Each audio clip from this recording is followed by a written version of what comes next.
Line. Welcome to Tech Talk, the only online Tech Talk show where we put this together literally minutes before you see it. That's right. This is like, or even minutes after. All right, I think some stuff's working here. I just like threw together the most rudimentary standby screen ever to like save our bacon when we get this working. It's working. Yeah, it is. All right, so let me move a couple thingamajiggers around here.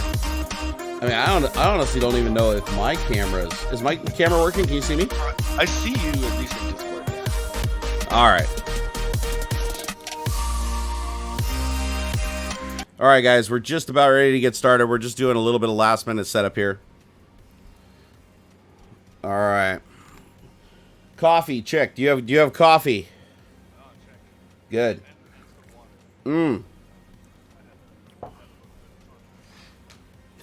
Did you now? Is that why you're running a little rough this morning, just like me?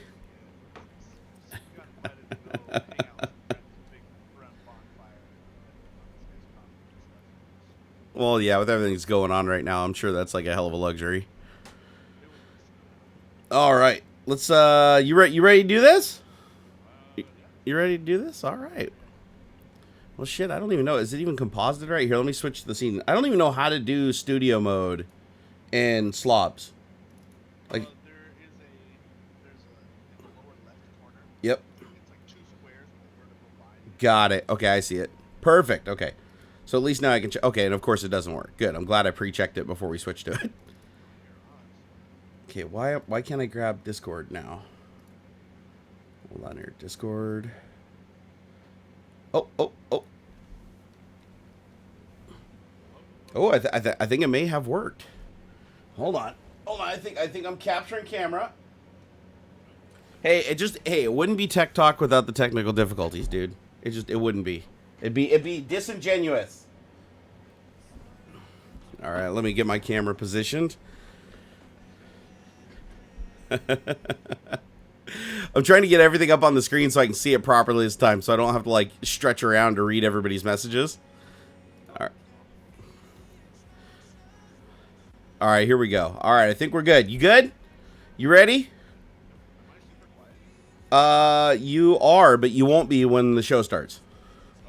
You're super quiet because I made the music super quiet and you guys are tied together. See?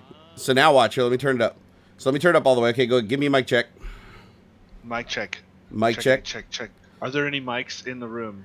There. We've now completed our mic check. Let me pull my volume down just a little, just so I'm not any hotter than you are. All right. So that. Okay. Give me one more check. Checkity check yourself. Wickety whack. Check before you get wrecked. Toasty toast. All right. See what happens. Okay. So everybody should be able to see us now. We can always change it. Let's see. I think we're on screen at the moment here. Welcome. Maybe kind of. Yes. Oh, there we go. Okay. Yeah, wow, there man. we go. It's like monkeys effing a football, but we somehow manage to get through it every week. Welcome to the most unprofessional live stream on YouTube, Tech Talk, right. where AuxxZillary and I get together every week and talk to you about things of your choosing. If you guys would like to pick a topic for a future show, come on over to Twitter and a day before the show, and they just rail us with topics. That's the best way to get a topic on this stream is just completely rail us with topics. I'm going to turn you up a little bit more, senor. So he's just going, hey, Bubba to Matt, kicking it off with $2 super chat. Thank you for that. He said, hola, senor. Making homemade chicken and dumplings today, senor. Ooh, fuck dude, yeah. I could go for some homemade chicken and dumplings. That sounds amazing. Yeah. Sounds amazing. You know what I noticed? I didn't even put any text in the little text scroller. That's how I'm off my game. Here, I can fix this. This is the level of professionalism and quality that we here at Tech Talk strive to offer you. It's so true. Here, hold on here. I can fix this. I can fix it. Okay, where's the font size thing? Okay, why is it not showing up? Hold on here. Ernie wants his shirt back. Where do you think I got this shirt? Trying to figure. Oh, there it goes. I got it. Alex at 0 with the 99 cents. Thank you. I think it's working now. Simon. Oh, you had Simone Gertz as a guest? When? Who did? I don't know. Some guy, EJ Ignacio says the last time I watched TechTalk live was when Simone Gertz was a guest. Oh yeah, that was the old school Tech Talk. That was like pre-auxiliary cool. Tech Talk. That's pretty cool. That was back when Jay's 2 Cents was doing the Tech Talk circuit. Super cool of her to have survived her like brain tumor thing. My God, man, she has a hell of a story, dude. If you guys want to hear it, I'll tell you the story of Simone. It's actually a really, really cool story.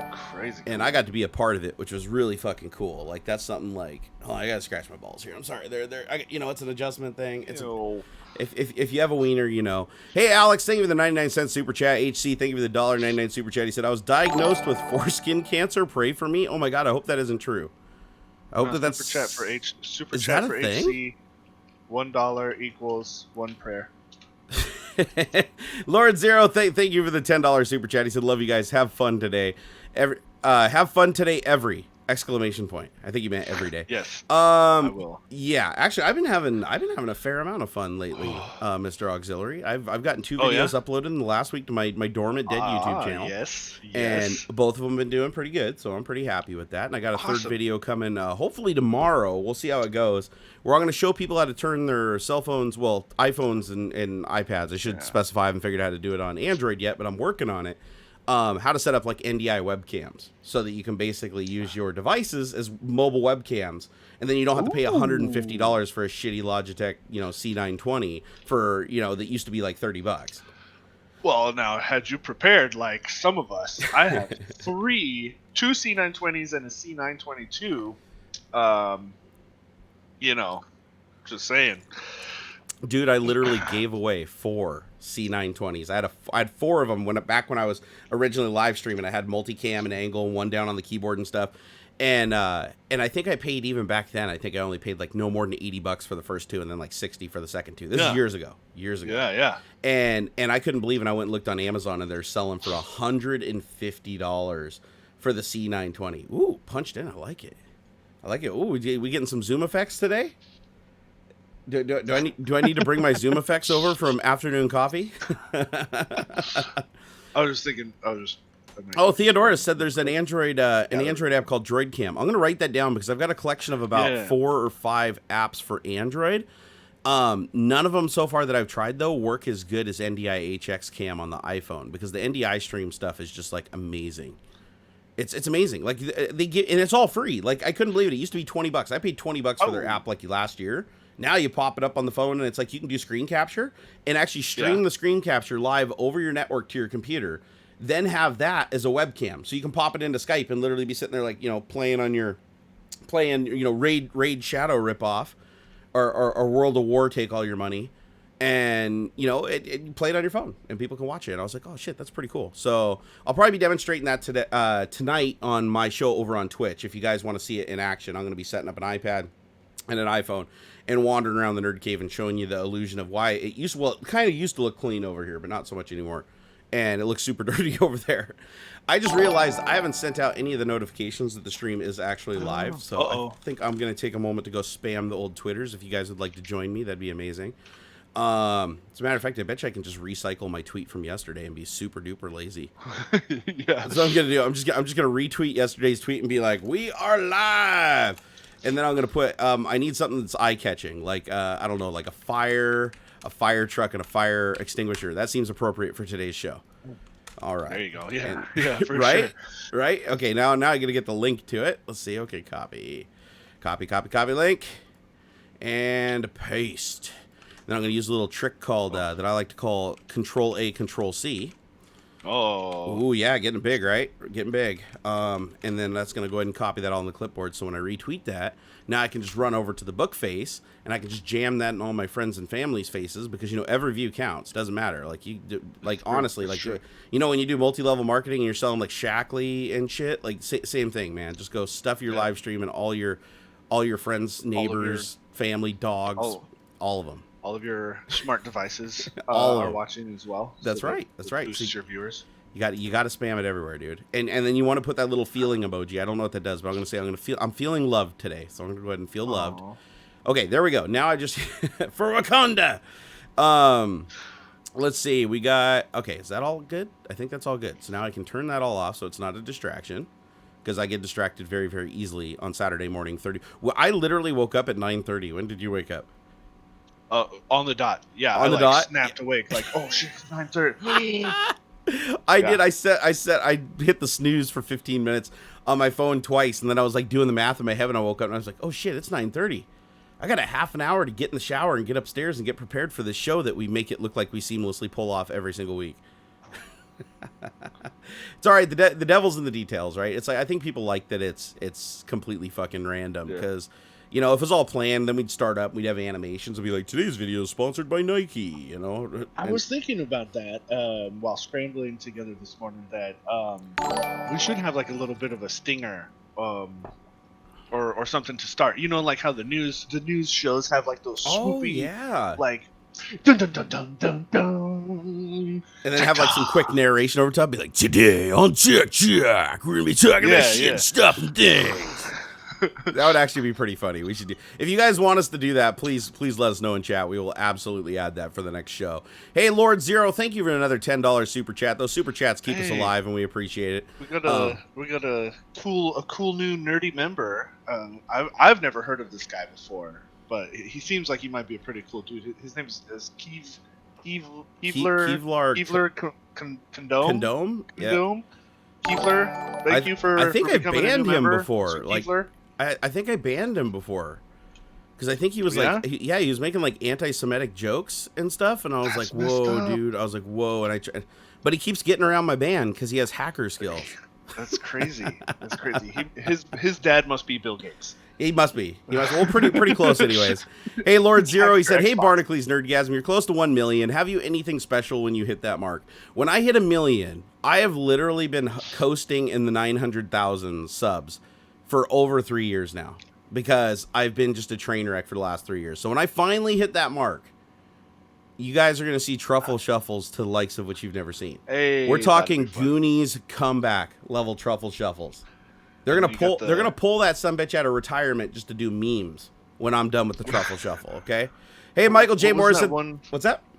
Oh, what was that one meme that was going around where, like, they would do it? You'd do like a short clip of a video, and then one part of it would be rotoscoped out, and then it would be set to that Star or something music. The one I remember, I don't know if I've seen that one, but I remember the one where it's Star Trek The Next Generation, when Picard's in the holodeck, like doing like the mobster simulation, and he starts like shooting the Tommy gun, and then it shows the bullets bouncing off him, and he's like doing the truffle shuffle, and the bullets are all bouncing off of him. That's the one that I don't know. That one's stuck in my head. Hey, Kevlar Condome, thank you for the $50 super chat. We really do appreciate it, and thank you for your little animation of a fat dude riding a rocket, because we're going to talk about that today. Michael J. Morrison said, what antivirus program do you use? I'm using Windows 10 with SolidWorks. I just use Defender. Honestly, antivirus is. I believe, and I'm gonna get a little preachy here. I believe that antivirus is the crutch of the stupid, and I'm gonna tell you why. Because you can protect your computer by just not downloading and opening up a bunch of stupid shit. Now, I will argue that on occasion there are exploits that make it into the operating system that allow people to sneak in the back door and do bad things. Unfortunately, none of the antivirus programs ever catch that shit, because it's all 0 day. They only catch the stuff that there's already signatures for, there's already established precedent for, or they're using APIs and stuff that they're keeping an eye on, which the people that make the viruses know that they're looking for them, so they use other means. So what I'm saying here is Windows Defender is more than enough antivirus for anybody. It's lightweight, it's built into the operating system, it can use APIs that nobody else can, and it's very, very smooth. So use Windows Defender, and if you feel the need to go to that weird site that says it's going to make your, the boner pills are going to make you 6 feet long, then just make sure you're doing it inside of a Windows Sandbox. And if you don't know what a Windows Sandbox is, go look it up. It's a relatively new feature in Windows 10. I'll be doing a video on it eventually. But think of it like a VM that you can open up, and it's like incognito operating system. So you can open up the whole operating system as incognito, let the virus completely take over your system and syskey the shit out of it and encrypt everything, and then you can just be like, lols, hit the X button, close it all, done. I found it. It's called Shooting Stars. Shooting Stars? Video. Yeah, the Shooting Stars video memes. Okay, I gotta see this. Yeah. You could do something like that, where like you start off, you doing the truffle shuffle, it kind of does like a freeze frame, or like I know exactly what you're talking, where it's like the dun and dun dun dun, and you're like spinning through the galaxy and stuff. Yeah, yeah. I think that'd be fun. I will totally That'd be do fun. that. If you guys get me And a million subs on this channel, I will. Holy shit, is that the Hacksmith that's in here right now? That's no way that's fucking real, James. What? James, is that the you? Hacksmith? Is that the Hacksmith, the legendary motherfucker that built like the little Tesla that's like as powerful as the real Tesla? We're gonna need to see some ID. Yeah, buddy. I don't think that little check mark next to your name is enough, bro. Kevlar Kundum wants admin. Keebler Elf. He wants admin. Yeah. I don't know, man. He's always coming in here and saying really inappropriate shit. Okay, fine, I'll add him. There you go, Kevlar Condom, my friend. You, sir, are now an administrator, and welcome to being an administrator. Andy Cheese, thank you for the 10 euros. He said, loving the new and refreshed Barnacules. Good to see you back on form. Well, some kind of form anyway. I mean, it's a shape. I normally don't get to catch you live, but today I got the day off. AuxxZillary rocks. Stay safe to all. Oh, you guys are being so nice today. You guys are so sweet. They're being so nice, and I like it when they're nice like this. I like it so much. So yeah, when I hit 1 million, I'm gonna do a shooting stars meme of me truffle shuffling through the universe, and I'm gonna get Houston, like it's gonna be feet Houston. I'll get Houston in the background like beatboxing, like on top of it, just to give it a little extra dynamic range, you know. Apex texted Jerry, can we have a new setup video eventually? Okay, so that's contingent, guys. That is contingent on me getting my room back into a state where I respect it again. I'm not quite there. It has to. It's weird. I have this OC. That's why you guys haven't seen a room tour. I could make millions and millions of views and subs just doing fucking room tours every day with like a different music track in the background. But I don't want to do that. I want to get it to where I absolutely love it and everything works exactly how I need it and I know where everything is. Once I get to that point, you bet your ass. You bet your ass. I hope I didn't scare off Hacksmith. I do think a good topic, and somebody was asking. Oh, actually, it's our next super chat, and I think this would be a good one because I'm very curious myself. What's the best way to live stream multiple hosts like TechTalk when you use a mixing board? Do you use a Minix setup, or do you use Streamlabs OBS and the built-in Windows audio capture? Plus, I think that's a good question to answer, but then also in a larger sense, how do you got your setup set up? I think would be a really good content. A lot of people, wanted that video. All your cables, all your cameras and stuff, and I know you've got like a footboard too, right? You got foot pedals to switch and stuff. So I have a weird setup. For sure, would love to see how you've got it kind of hacked together. I think it'd be really cool. Absolutely. So just as a little bit of a teaser, I am bringing back the smoke machine and the RGB lights. Our buddy Kevlar Condom has anointed me once again with the fog machine. So we're gonna be hooking that up through some DMX-IS action, and we'll definitely get the leaf blower back in action too. So my stream's gonna get really weird. Houston needs about 9 dB more. I wonder, could you set up the fog machine so that like when you get a sub or a certain level of tip, it would like just automatically? Dude, I can do anything. That'd be freaking. I mean, anything. Here, I'm gonna add a gain to you. Somebody said they want like 9 more dBs out of you, so I'm gonna go ahead and give you this Keebler guy. He's very insistent. Okay, so give me a noise check. Noise check. Okay, there you go. Sound check. Now you're nice and hot. I blew you up. 4 bars. I blew you up. 5 by 5. Now I'm gonna blow me up. There we go. What? So now we're all. There we go. All right. So for your personal pleasure, I have pumped Houston up, so he's now fully pumped. Cool. Oh my God. Automatic confetti cannon. Yeah, something like that. Oh my gosh. Let's see. Houston needs about 9 dB more. I can't give him any more dBs. He's clipping right now. Okay, hold on. Great. Hold on. See, what happened is you were chilling and relaxing away from your microphone. It's on my head. Oh shit! It's on my head. Oh, I forgot. I don't move. I forgot. Amateur action. I forgot. you just were talking quieter because you feel. I was gonna set up the Yeti today, but I can't find the cable for it, and like we literally had minutes, and so I was like, I'm not gonna bother. Yeah, when you move, dude, you lose everything. Like that's part of the moving experience, honestly. And honestly, I think it will just rock the headset for a while, and then when we actually get to the new house, I'll set up I haven't decided. I really do want like your Rode, like you have that NT1 and it's super fresh, but I Yep. think I'm gonna start off with probably like the AT2020. I might Um, have another mic around here that I can give you. I just got to find it. I have because I have oh an yeah, AT2050. But okay, then I got Razer sent me that USB mic that now I use with the laptop. So uh huh, I don't need an XLR mic because that means I have to carry another phantom power source and another DAC. right.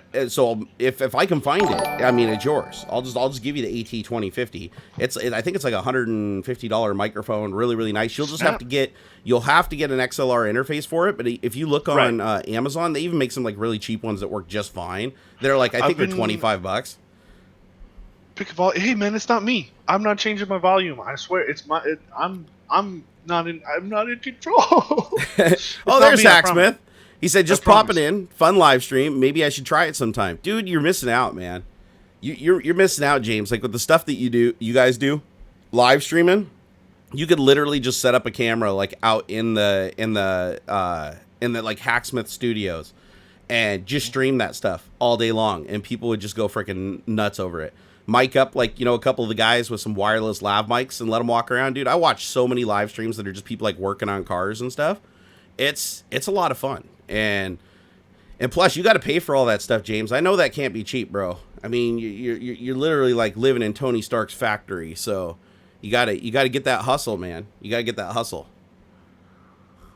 Why is my caps lock on? Kevlar's like, Houston, pick a volume and stick with it. You know what I could do? Is it me being? Is it like? You know what I'm Is it gonna my do? voice modulation? Like, am I just being loud and then like it's Yeah, messing I think things it's up? just you. You tend to like be quiet, and then when you get excited, you throw your voice. Whereas I'm just Well, always loud because I'm deaf.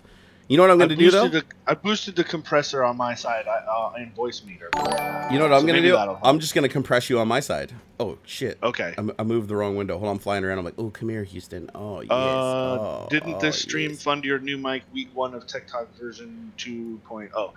Oh, Yes, it did actually, could didn't have. It could have. It depend. I mean, it depends on what I wanted to spend the money on. But actually, I ended up buying two 4790Ks, and I'm gonna build a couple PCs. And I have a nice GTX 970 here, the Strix 970. See, he was like, And fuck that. I dude, don't want a microphone. I want cool stuff. well, the thing is, I can build PCs out of them, which is content for me, and I can sell those PCs, which will then fund more things. Here, I just turned up compression on my side too. So now I'm fully compressed. You're fully compressed. Everybody's compressed right now. So Boom. here, so everybody should be happy with somewhat happy with the quality of things. Let me see if I can add. Hold on. Now I got to add just a little bit of a lift on me because the compressor pulled me back too much. Son of a bitch. Okay, hold on here. Filters. Part of live streaming is messing with all the settings throughout the entire show and blowing out your microphone and giving everybody brain cancer. Okay, check. Okay, I think that's good enough. Okay, so I am compressed and I am gained. I'm gained. Well, I always have gains, but you know what I mean. I'm gained. Oh my God, you people, and you're wanting everything to be perfect on a stream that we only spend 5 minutes a week setting up. Come on, you guys ask way too much of us. Come on. I literally woke up like an hour ago. Oh my God, dude. So. Peter Berg's bringing the sex again. Thank you for the 10 sex, Ooh, man. We appreciate that this morning. Hey, Naoto03, thank you for the 10 US dollar super chat. He said, what's the best way to live stream multiple hosts like TechTalk? Oh, you read this one earlier, didn't you? Yep. Okay, do you mix Minix setup or do you use Streamlabs OBS and built-in Windows audio capture? You know what I use? So I'll give you guys the quick overview of my setup. I'll do a more in-depth video because people have been crazy about it. And the reason I've been putting it off is because obviously I need to reinstall my whole computer, which is like a scary fucking thing. Like I haven't done it in a long time. Once I reinstall, then I have to reset everything up because I don't want to use my old OBS configuration because it's really dirted up. Like I need to do a clean configuration for my own OCD insanity. So when I do that, I'll definitely do a video on it. But the crux of it is I don't use Streamlabs OBS except for just this stream. And I'm not even going to do that. I'm going to move it back over to regular OBS Studio because I really don't like Streamlabs OBS. They're charging me like $5 something a month when I didn't sign up for anything, and it's like a reoccurring charge. I still don't have access to their library to use any of their overlays. Yeah, I tried to contact them a bunch. Their customer service doesn't even respond. So I'm like, yeah, so I'm going to throw that away. I'm going to go back to just OBS Studio. But what I use OBS Studio. And then for my cameras, I'm literally just using a Sony Handycam that's piped through HDMI into a Elgato cam link. And then the cam links just go into USB 3.0, and then I can pull 1080/60 from them. And they work fantastic. Absolutely love them. Been using them for a very, very long time. And then for my audio, I have a Yamaha mixer board, so that has a built-in compressor. But it doesn't matter. Even if you don't have a compressor, you can do it all in OBS. The compressor in OBS is just as good, honestly. Gives me full control over like bass and treble and stuff like that on my voice. And it's my mic amp. And then this is my Rode NT1. I pull everything together under OBS Studio, and I control it all using a Stream Deck, which is the device that like fell down and almost disappeared. So I don't know if you guys can see this. You probably can't because the cable's too short. You probably see the edge of it, just the edge of it. Oh, there it is. So my Stream Deck is what allows me to control all the aspects of the stream. And I don't do a lot with it here because we only have one scene in this show. I was going to grow it, but I didn't want to mess with Streamlabs OBS anymore. I'm going to move it over. But we'll eventually have transitions, animations, sound effects. All that'll be controlled through a Stream Deck because it's like just a handy, nice little place to do that. You don't have to have a Stream Deck. And then lighting and effects stuff that I do on my live streams, I should say I used to do, but it's coming back, is all controlled through a MIDI controller. I have an Akai LPD8 MIDI controller right here that just has pressure sensitive buttons that I use for the lighting effects. So I have RGB on one and RGB on the other. And then all these knobs are to control the speed of the fans. And then these last two buttons over here are to hit the fog machine. So it'll get a blast of fog out of it. And then I can't remember what I did with the last button. But I do use everything on this to control all the lighting effects during the show. That way I can just sit up and go all DJ with it. And I also do have a robotic arm, although it needs a servo replaced in it. It's something really trivial. I could probably do in 20 minutes if I had the part. It says wanking arm. It's my wanking arm. Yeah. Hey, Haddington Dynamics. Hey, They're not meant for that kind of application. Hey, bullshit, dude. Haddington Dynamics. I have them on record in a video at CES claiming that you could counterbalance it to carry a fleshlight. And I got that on the record from both the partners of the head partners of the company. It's good times. So anyways, that's my setup. I'll go into it more in depth in the actual setup because the hardware is important, but the software is what brings it all together, right? And OBS Studio. And the other thing that I want to show people how to do, and it'll probably be a separate video from that, is how to use a secondary computer to do the actual encoding so that the primary computer doesn't have to work so damn hard. So if you're somebody that plays games and stuff, especially if you're doing multi-screen games with like 3 different screens, what you can do is you can take all those and capture each one of those screens using like an HD 60, or even if you're doing 4K 30, just an Elgato Game Capture HD. You pipe all those into a secondary computer, and then you have the secondary computer composite everything. And there's also a thing you can do with NDI where you can even do the basic compositing on the gaming computer, which doesn't use a lot of CPU and GPU. And then you can basically send that NDI stream to the other computer, and it can do the heavy lifting with the encoding and actually sending it up to Twitch. So there's lots of different ways that you can set it up. It can get really, really confusing, but I'll show the easiest ones for both scenarios, whether you're doing a single PC streaming application or a dual PC streaming application. I always do single PC application because I've been fortunate enough to get these awesome Puget systems that even built in 2017, it's still just mad crazy fast. And nothing I can do to that system pushes it absolutely to its limits short of just doing like cryptocurrency mining or folding at home. Did I break my audio? No, you still sound great. Oh, okay. You're good, bro. You ain't done shit. I turned on the RTX voice thing and was concerned.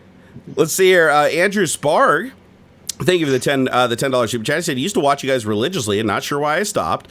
Hope you and your family are staying safe and healthy. And we are. And I'll be catching up on your videos during the rest of my Washington stay home order. Dude, I'm glad you're back. You know what I've noticed is I wasn't making YouTube videos, so I'm not surprised you didn't stop watching because YouTube stopped putting me in front of everybody. Because that's what YouTube does, and that's a business. That's a business decision. Like, I can appreciate that. Like, if I'm not the guy making content, and there's 100 other guys that are making content, like, put the spotlight on them because they're going to be the people that keep bringing people back. You know, it's like old videos only get you by so long. Right. But the thing is, what you got to do is you got to repost the old content, new content. Just say like, new and improved, updated Nerd Cave video, and you just change the audio a little. Dude, the funny thing is like if I took down that 3.6 million view Nerd Cave video and I literally just re-uploaded it to the platform and just changed the title and everything, it would get another multiple million views just because of the way YouTube's algorithm works. And I know this for a fact because I did it with the AR-15 video. Do you remember when I 3D printed the AR-15 lower? I do remember you doing that, yeah. So I printed it, and that video got about 1.4 million views. And it was really popular, but it was also super controversial at the time. And I'm sure today it'd be even more controversial. So I uploaded that video. Anyways, a bunch of people ended up striking the video down for like violent content or something like that. I had to appeal it. YouTube said, oh, sorry, we've already deleted the video, but you're welcome to re-upload it. Because I normally didn't re-upload videos. That wasn't something I enjoyed doing. So, but they were like, you can go ahead and re-upload it. There's no way for us to bring it back because you hit the, limit of getting shit canned. So I re-uploaded the video, and it was already stagnant at that time. It already had run its course and got all of its views from like the previous year before it went down. And so I re-uploaded the video. I used the same title. I used the same video description, everything. And then I just put in the pinned comment like, sorry, guys, I had to re-upload this because, some D-bag took it down. YouTube said it's okay. And then I put a little disclaimer in there just so YouTube doesn't flag me again. And that video ended up getting another 900,000 views after it was already dead and stagnant for like 6 months. So I'm not encouraging everybody to just go like re-upload their library though, because that's like, I'm not even going to do that because that's silly. That's absolutely silly, but it does actually work. Hey, Geocatcher, thank you for the €2. He said, ad blocker revenue. Great stream, guys. Thank you. We really do appreciate the support, man. NFT Nader, thank you for the $3. Thank you. Yeah, Bubba to Matt said dumplings are Polish tater dumplings first time make. Oh, the dumplings you're making are Polish tater dumplings? Shit, I don't care what kind of dumplings are. I want to eat that dumpling. Man. Hey, print and play. That's like gnocchi almost. I haven't even eaten breakfast because I woke up so fast. Like I just have a banana and some coffee. Same. Same. If I was not kind of drunk, I'd ask to be a guest, but it's better I am not. Woo! That's exactly 10:30 in the morning. That's exactly why we don't have guests. Let's see here. Fun. Oh, Kevlar Condoms is anointing us with his dollar bills. He said, if I was not kind of... Oh, he's drunk already. Hey, come on, Adam. It's only 10:37. Oh, wait, it's Saturday. Never mind, it's Saturday. It's 5 o'clock somewhere. It's not Saturday. I immediately invalidated my own argument once I realized it. On Saturday, you can be drunk like before you even wake up. Like, start the IV bag. Let's see here. I didn't know it was him that said that. Let's see here. Better not... Oh, you're going to the gun range tomorrow? Oh, boy. Oh, boy. Somebody's going to go get his Mossberg on. Yeah, are you gonna go? It's 5:37 in Casablanca. Hey, Adam, are you gonna go pew those 1 ounce slugs that I gave you? Jeez. Mm-hmm. Didn't sleep, dude. I don't fuck around when it comes to home defense. Man, sometimes Kevlar's like a robot. This guy, he's like crazy. He has a weird sleep schedule too. Oh, like he doesn't go to bed like mere mortals, at night and wake up in the morning. He just stays up for like 3 days straight. Then just gets like shit-faced trashed, falls asleep for 3 hours, wakes up and tweets for like 4 hours, then goes back to sleep for an hour, and then tweets for like another 4 hours, and then goes into hibernation for like 18 hours, and then resets the clock. He's a madman. He's an absolute madman. Yeah. But Kevlar, I saw what you're going to be shooting at the range. That is a slick weapon, my friend. Enjoy it. Did I miss this? Make sure you got a good shock pad on your shoulder. Huh?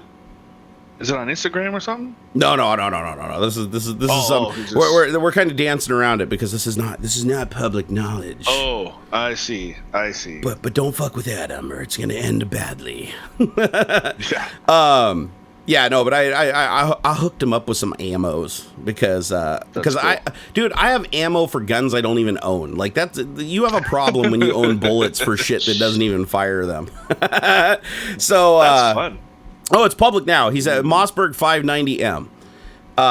Mossberg makes some of the best 12 gauge rifles in the world. Oh, I don't even think that's an opinion. I think that's just general knowledge worldwide. Mossberg makes amazing weaponry. As a matter of fact, most police officers carry a Mossberg 12 gauge just because they're so freaking reliable. Like you could literally use the thing to like breach a door. You could jam it into the mud. Like they'll fire no matter what. There's nothing you can do to incapacitate a Mossberg. And he's got the Magazen load. So it's got the. Have you seen that where you can actually put the magazines onto a shotgun? Yeah. So it's like a pump action shotgun, but it's got the freaking like 20 or 15 or 20 round magazine on it. That's cool, dude. They're awesome. But yeah, 1 ounce slugs, man. There's nothing a 1 ounce slug won't do. I mean, it'll go close range. It'll go through body armor. It'll go through walls. It'll go through the block of a car. Like, yeah, 1 ounce slugs are crazy. Not to turn this in from tech talk to gun talk, but it's just that's a sexy gun. Hey. Like that's a gun that I would like to go to the range and blow some clay pigeons up with. That's a pure. And then who is it? K9. So K9, Robert, he has I can't remember what it's called. I can't remember the model, but he has a side-by-side shotgun. It's one of those ones where you cock it once and it's 2 shots. It's a left and a right barrel, so you pull the trigger. Like double barrel. Yeah, okay. and it's like bullpup, so it ejects the shells out of the bottom of the gun in the back. So it's like bam, bam, bam, bam, and it holds like some ungodly amount of ammunition. I want to say that it holds that's crazy. Probably 25 or 30 shells or something. It's crazy. It's absolutely just crazy. It's the Doom gun. I know that's what we call it, the Doom gun.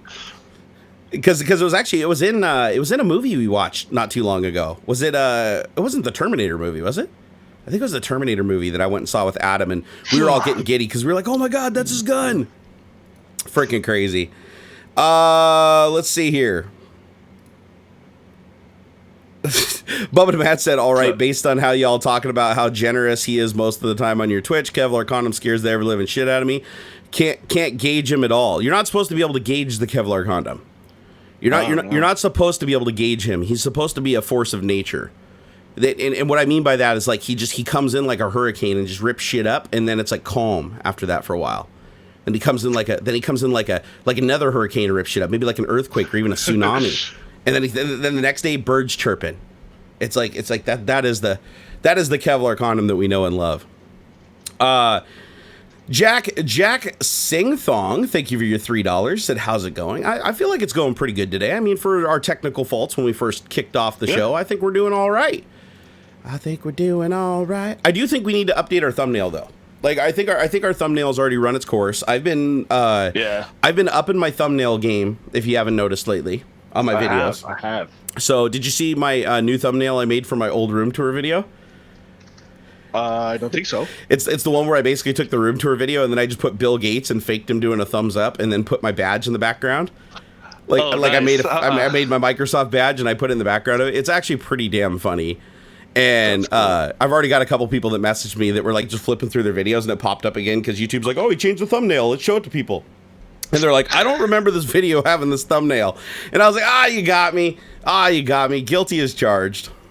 That's like fucking eagle eye, man. Hey, Kevlar, I would have noticed, right? Kevlar, we love you too, brother. We love you too, brother. Keep on drinking. It's Saturday. Get your drink on. Go jump in that hot tub that has like a V8, like a blown Chevy V8 on it. There you go. And try not to put your foot over the jet at full power because we don't want to see any more pictures of embolisms in your foots, in your tootsies. Barnacules, you have forgotten RTX. Oh, I have forgotten RTX, haven't I? Well, let me rectify that. Yes. I can rectify that right now. I'm going to go ahead and click the little button. And now you've got silence in the background. Oh, I love this. This is a great feature. Such a great feature. So I enabled Nvidia RTX Voice. So now you guys don't have to listen to my air conditioner anymore. So you're welcome. Oh, I did the same so people would stop complaining about my keyboard. Kevlar Condom said you are splitting funds, correct? Splitting funds. What does that mean? Oh, I told him, all the super chats get split. I assumed that's what he was talking about. Oh yeah, no. That's what we do. The whole show is completely funded by super chats. So because we usually get demonetized on these things, they usually don't get enough views even when they are monetized to like make any substantial amount of money. So yes, we do rely on the kindness of strangers to keep moving this boat forward, and we really do appreciate it. Miss Liz said, "Yay! Don't have to listen to people complain anymore." Except they're all still complaining. Oh wow! I didn't even notice in chat. Were people complaining about my air conditioner like this whole time? Yeah. It is a little, not like. You know why? There's a couple loud. It's because I had the compressor on. When I turn the compressor on, it also brings up the volume of the air conditioner when I'm not talking. So that's why it was like, I gotta fart here. Hold on. Let's see if RTX Voice can filter a fart. Hold on. No, it didn't. I don't know that it's on, man. I'm telling you. It's on. Or it may be on, but it's not working on it's not working on the input. Wait, it's not? Oh, it's not. No, you're right. Hold on. I can fix this. I can fix anything. I fix anything. Okay, hold on. So what I got to do is I click on the little cog in Discord, and then what I got to do is I got to go down to audio settings, and what I have to do is tell it to use the RTX input source, standby. That's it. Where is it? Nvidia RTX. And wait for it. Wait for it. And you're gone. And wait, no, hold on. No audio. Hold on. It'll show back up. Wait. Test. Okay, why is this not working? It's broken. Hold on. I'll fix it. All right, check. There it is. All right. Welcome back. We are back in business. Haha. And you can totally tell now. Yeah, you can definitely tell that it's on for sure. So now it's all nice and quiet in the background? Yeah, you're just very even keel. Oh my goodness! Thank you very much, Kevlar. Holy. I did find a limitation though. This is to RTX. how I get a new mic. It is, okay, well, What? see, this is what I worry about is Kevlar Condom says he came in here and he said he's drunk at 10 a.m. and now he's like throwing all this money. Adam, Actually, why was that only $10? Adam. You missed a zero, I think. Adam, I got to explain something to Adam in drunk speak. Adam, YouTube takes Just like some ungodly amount of the super chats. Yeah, it's like 30%. So they take like 30% of the super chats or something. So if you want to help out our buddy Houston get a new microphone, yeah, just PayPal him directly. We know you. Your family. You don't got a super chat, bro. You don't got a super chat. That's for everybody else. He's like, look at the top of the live chat. He's all 3 super chats. I know, right? He's all and like one of them's like stuck and will never go away. Oh my God, Adam. We do love you, sir. We do love you. Lord Zero said, Tell him to change hell yeah, nice. OBS input. What do I got to do now? Somebody's saying to tell him to change OBS input.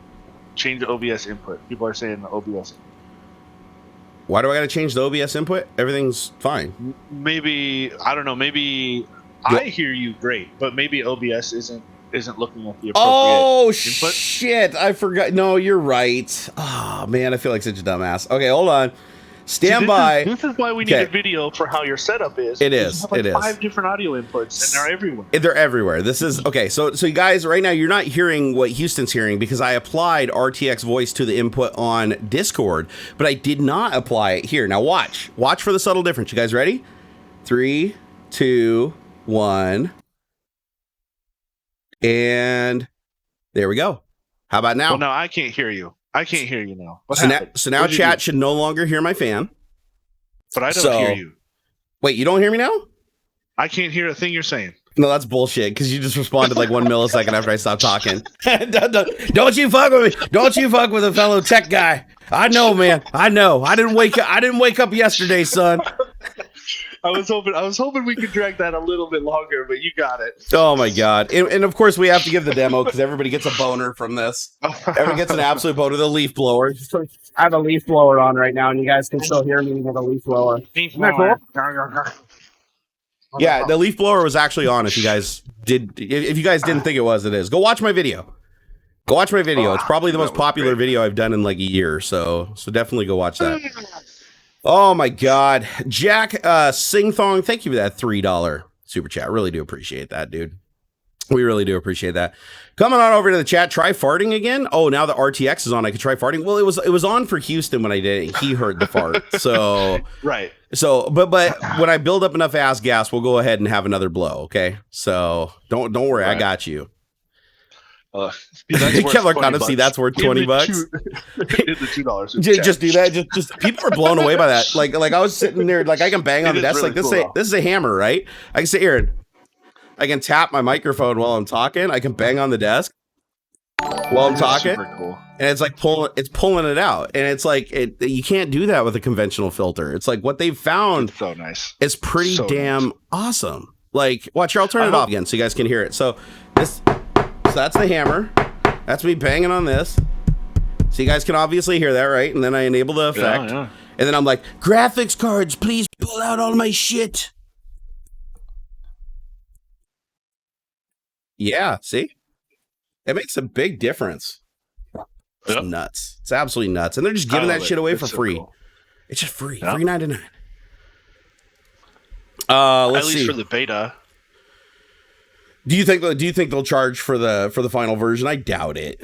I don't think they'll charge, but I do think that they will restrict it to the RTX cards more tightly. Just like they have a green screen sort of thing that'll delete your background without needing an actual green screen. That's completely restricted to their RTX cards.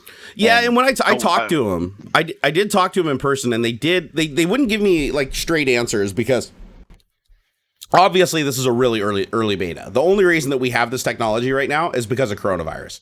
They had no plans on releasing this beta for months. Like they told me, like in a call, they were like, literally, we released this early because a lot of people are, teleconferencing and talking to each other. This is like a good time for this technology to get out there and help people.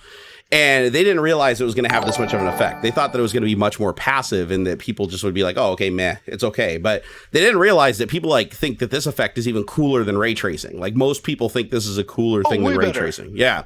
It's more useful and more practical for like people that are live streaming and talking to their friends. So I talked to them and they were like, and I told them, I was like, okay, so you guys obviously put this constraint in an XML file on the installer.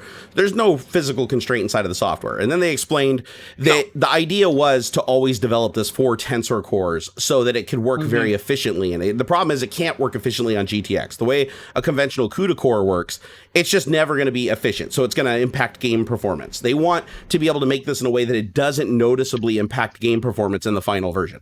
They're not quite there yet, but in the final version of this, they're going to have it so optimized for the tensor cores on the CPU and how it uses specific groups of them that you'll be able to play a game, RTX or not, and you're not going to notice this thing in the background. It's going to be completely a passive technology. You can just flip on and off. So obviously they don't want to support all the different code paths to keep 1080s working and down level and keep tensor working. So obviously they're going to use tensor. So expect that in future versions of this, you are going to see some kind of hard block that you're not going to be able to get around. Yeah. And that's a given. And people are going to be up in arms about it when it happens, but it's going to happen. Richard Gagnon, thank you for the $2 super chat. He said, other filters pull out game is terrible. Oh, you're talking about like pulling out noises you don't want pulled out, right? And as an aside, like pull out game. Dirty boy. Yeah. Dirty boy. Okay, I get what he's talking about. I see what he's throwing down or spitting on the floor. Hey, Kevlar Condom, thank you for the $2. He said, plug in and warm up my fog machine. Your fog machine is actually downstairs right now, so I can't plug it in and warm it up. But it is going to see some action this upcoming week. Upcoming week. And I can trigger it with a remote, or I can trigger it through DMX, which is really, really nice. It is a badass fog machine. It's got enough capacity to completely suffocate me in this room, and we've done it before on stream. All right, so is Elon crazy? Elon is going a little batshit nanners. This will be a good one because I kind of want Adam's like take on this, but at the same time, it's like if he's drunk, I don't want Adam's take on this because I don't want him to say anything he regrets because I know that Elon's kind of a little bit of a boss to him. So maybe kind of, well, not a boss, but like I don't know, an associate, a buddy. Like I don't know. Yeah. So I don't want to. And the thing is, I want to be clear before I state my opinion on this that I do believe that Elon Musk is a fucking genius level person, and his most tangible skill is bringing the right people together to achieve crazy things that people tell him he can't. And he undoubtedly has done that. He's had some bad ideas, but he's had more good ideas than bad ideas. And honestly, the dude's like changed space travel and changed the electric car forever. Like the dude is literally like, there's no way to contest that. Oh, he just got lucky. He just got lucky. No, he is legitimately the real deal. However, as we know, people, he is my boss. Okay, so Kevlar Condom, we're gonna talk about your boss going a little nanners. So feel free to sit this one out, buddy.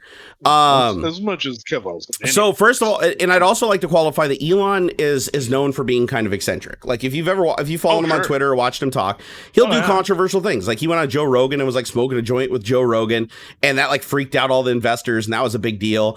And he tweets crazy shit all the time, but it's like it's funny crazy shit or inspiring crazy shit. It's not batshit crazy shit. Lately, he's been kind of leaning towards the batshit crazy stuff, and I think that it might be that he's. I don't want to believe that he's trying to manipulate the stock, but that's what it looks like. That's absolutely what it looks like, and I think the SEC is going to agree with me on this, and they're going to investigate it. But the question is he smart enough in how he applied the tweet to dodge the SEC? I don't know. Because he didn't artificially inflate it. He artificially like crushed it, but that can lead to the same end result. Well, and like I'm not real savvy on how like stocks and stuff work, but like if he shorts the stock before saying something stupid that drops the price, like he makes money, right? And then can buy back the stock at a cheaper price. And like I feel like that's what he's doing. He's doing this stuff to game. It's not insider trading, but like being the face of the company and stuff. What he does in public will affect the stock price, and has in the past. And he's gotten in trouble in a way for doing that kind of thing in the past when he said, "Oh, I'm going to take Tesla private," and like you can't just throw that kind of stuff around. Yeah, so here's my thoughts on it. I'm not sure how that all works, but I definitely feel he's gaming the Tesla stock price on purpose. Like he's saying this stuff on purpose to manipulate things somehow. I don't know how it works. I'm not that savvy, but I definitely feel like he's doing it. And I tend to agree because so just to give you some context, stock price is too high. Yeah. So yesterday, his pinned tweet. Let's talk about his pinned tweet. Free America now, all caps, like, right? Just free America now. Okay. So now we got some revolutionary tweets coming out of his corner. But then you read the rest of his tweets yesterday, and it's like it's just weird, man. The dude is like, okay, let me pop it up and I'll read them to you. Okay. So he hasn't tweeted since yesterday. His last tweet was, "I'm selling almost all my possessions. Will own no house." Yeah, so is this him like basically saying he's going to sign up to go to Mars? Like he's getting rid of everything. He's going to just jump on. I mean, what does that mean, dude? Then he's like, "My girlfriend is mad at me." Then he tweets, "Just one stipulation on the sale of my house. I own Gene Wilder's old house. It cannot be torn down or lose any of its soul." Okay, that I agree with completely. Then the next tweet, and this was all day he was tweeting, rage against the dying of light of consciousness. Then he tweets again, "And the rocket's red glare, bombs bursting in air." And then he just goes through and it's tweet after tweet after tweet, the Star Spangled Banner ending in "Now give the people back their freedom." So he's like acting like there's like some crazy like oppressive revolution going on when he's a scientist himself and fully damn well knows what we're doing right now. So I'm like, what is he doing? And then, of course, the one that, that really, really got everybody on fire yesterday is when he said, "Oh, I think the Tesla stock price is too high, in my opinion." Which, when the CEO of a company says, "Oh, my stock price is too high," that's going to scare a lot of investors because they're going to be like, he's going to do something to lower the stock price. And so they're all going to sell. And then that lowers the stock price. And it happened right after the tweet. Like within an hour, the stock had lost like 6%. Within a couple of hours, it was down 10%. I don't know what it ended up like plateauing at. Snap. Yeah. I mean, I was just looking at it. It right now. Oh shit! I was just looking where. I mean, it will come back though. That's the thing is we know it'll come back. It's dropped. What? Let's see what we're at total. Yeah, Tesla stock price 10% today. Well, no, they don't do something. So it's down. Okay, so let me see. So yesterday, so on May 1st, today's May 2nd, right? So May 1st. Yeah. Okay, I just after hours it was completely solid, but right after his tweet, it was $769 a share, and within an hour of his tweet, it was down to $689. I mean, it just tanked, dude. Like he really scared a lot of investors. Now what's going to happen is, of course, everybody sells, that lowers the price. Now everybody can buy a bunch of stock cheaper, right? You got all this extra stock. Yeah. So it's going to bounce back up. It's going to bounce right back up. So the only thing is, as long as Elon doesn't buy any stock or nobody on the board, well, the board of directors could do it technically, right? Because they didn't know he was going to say that shit. But I'm wondering like that maybe it's not insider trading because of course he said it publicly, right? And then the reaction happened after what he said. But still, you'd think the SEC would want to be involved in that because he's basically artificially reducing the cost of his own stock, which is like, do companies do that? Is that a thing that a company would do without like consulting investors? Like that seems weird to me, man. Yeah, seems really, really weird. And I feel like I don't know enough about how it works to kind of understand the game that he's playing. Kevlar's telling me to read his comments. Well, I know I have, but I feel like I don't understand. So Kevlar's saying, I see what he's saying. He's playing with the short sellers, like the people who short their stock. Okay, so that actually does make sense. I understand what that means. Here, I can explain it. I actually know what shorting a stock is. So basically, so shorting stocks is seen in the stock industry as you being kind of a sleazeball. Like people that make basically what you're doing is instead of betting on a company succeeding, you're betting on a company failing. So what you do when you short a stock is instead of buying the stock, you're basically buying a position through an investment firm saying for every dollar that stock goes down, you get that dollar. So you're basically inverting your investment. But for every dollar it makes, you lose a dollar. So case in point, if I short a stock at 100 and it goes down to 90, I made $10. So instead of losing $10, I made $10. So shorting stocks is one of those things that people frown on because the people that short stocks generally are the people that sow misinformation in the public and try to get investors scared so that they'll sell off their stock and crash the market and make money. So they're seen kind of as trash in the stock trading trade, but it's perfectly legal. It's perfectly legal. It's just one of those things that people frown on, right? Yeah, if you're gonna let people vote or buy on or essentially bet on the success of a company, I suppose you kind of have to let people bet on the unsuccess of a company.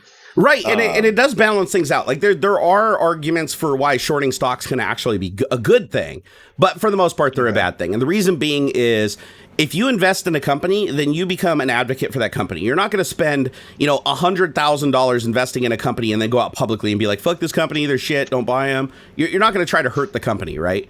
So what's going to happen in this case is if you short the stock, now you're investing in the company failing. If you see that company succeeding, you're going to freak out because every dollar they make, you're going to lose a dollar, right? So it's really in your best interest at that point to basically repeat, retweet, and spread as much misinformation as humanly possible to cripple a stock. And there have been investigations into that have successfully drawn the conclusion that misinformation campaigns actually did crash the price of a stock, which then led to a few people making a lot of money at the expense of a lot of people losing a lot of money. So shorting is something that I've never heard of anybody that just short stocks being considered like a respected member of the stock trading community.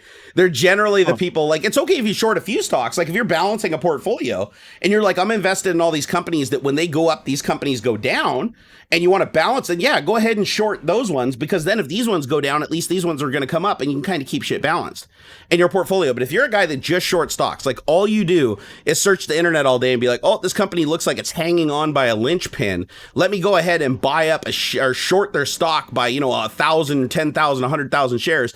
And now I'm just going to go have my bot network just spam Facebook and Twitter, scaring the shit out of everybody, spreading misinformation about the company, or even just spreading regular information about the company, but sensationalizing it or taking it out of context. And then the stock people get worried. Just like, Elon made one tweet. And that's why I actually kind of believe Kevlar Condom a little bit here, that it seems like Elon would be fucking with the people shorting his stock here's the problem. If they were shorting his stock, he just made them a fuckload of money. Like a lot, right? Wouldn't it be in his interest to say shit that would lower wouldn't he be one of the ones to short it and then say something that would drop the stock price? Well, if he did that, then the SEC is going to want to knock on his door and know what the fuck's up. Like if they find out. So here's the thing. Elon is probably safe making that tweet. Even with the result and everything that occurred, he's probably safe so long as he didn't sell any stock, right? Or he didn't buy any stock afterwards. As long as he didn't do those two things, he's probably relatively safe from the SEC.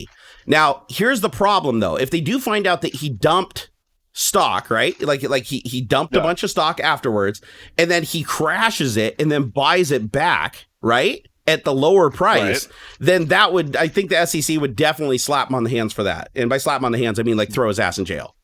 But I don't think he did. Elon's smart enough to know, like even Elon, like stoned off his ass, is smart enough to know that those are two no-nos. Like I think he's pushing the limits is what he's doing. He's almost like he's mooning the SEC and he's mooning like all the people that he doesn't like and being like, listen. And I almost think it's like sending a message to Tesla too. I think it's almost like a message to Tesla. It's like, listen, the stock price is whatever I make it. Like if I tell it to go up, it'll go up. If I tell it to go down, it'll go down. Don't fuck with me. Right. And he seems like he's in kind of it's a really, really weird situation. But that tweet, the thing about it that was really weird about it is a CEO of a company. It is your job. Like it is, and let me be clear, a CEO of a publicly traded company. If you're privately traded and everything like that, rules are a little different. But if you're a publicly traded company, it is your job to appease investors.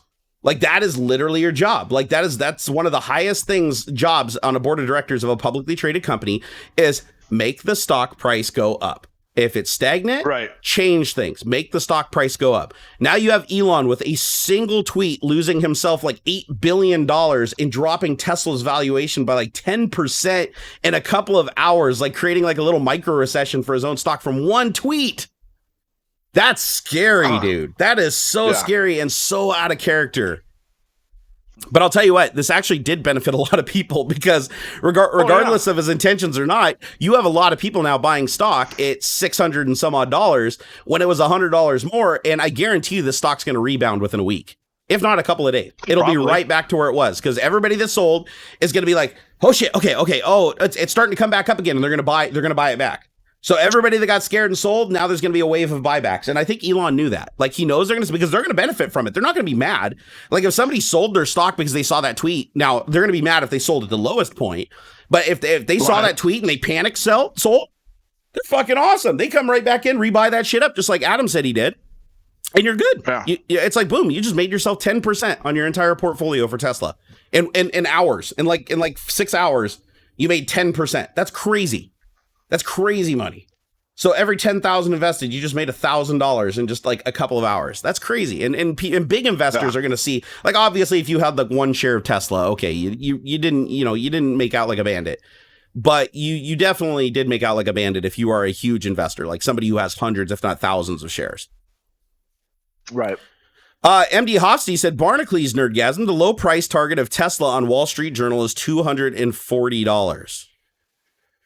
What does that mean? Like there's no, I'm like, for one, I want to know a little more about low price target because I'd be shocked if it got that low. Yeah, it's already on the climb again. A month to buy a Tesla at $240. Oh, you know what? There's also there's another thing going on here that I didn't even consider until I just looked at after hour trading. $240. He tanked this. He tanked it intentionally on a Friday, knowing goddamn well that public trading was going to be halted through the weekend. I mean, after hours trading is still there, but public trading's halted through the weekend. So he dropped the stock 10% and he's going to basically hold it there for 2 days.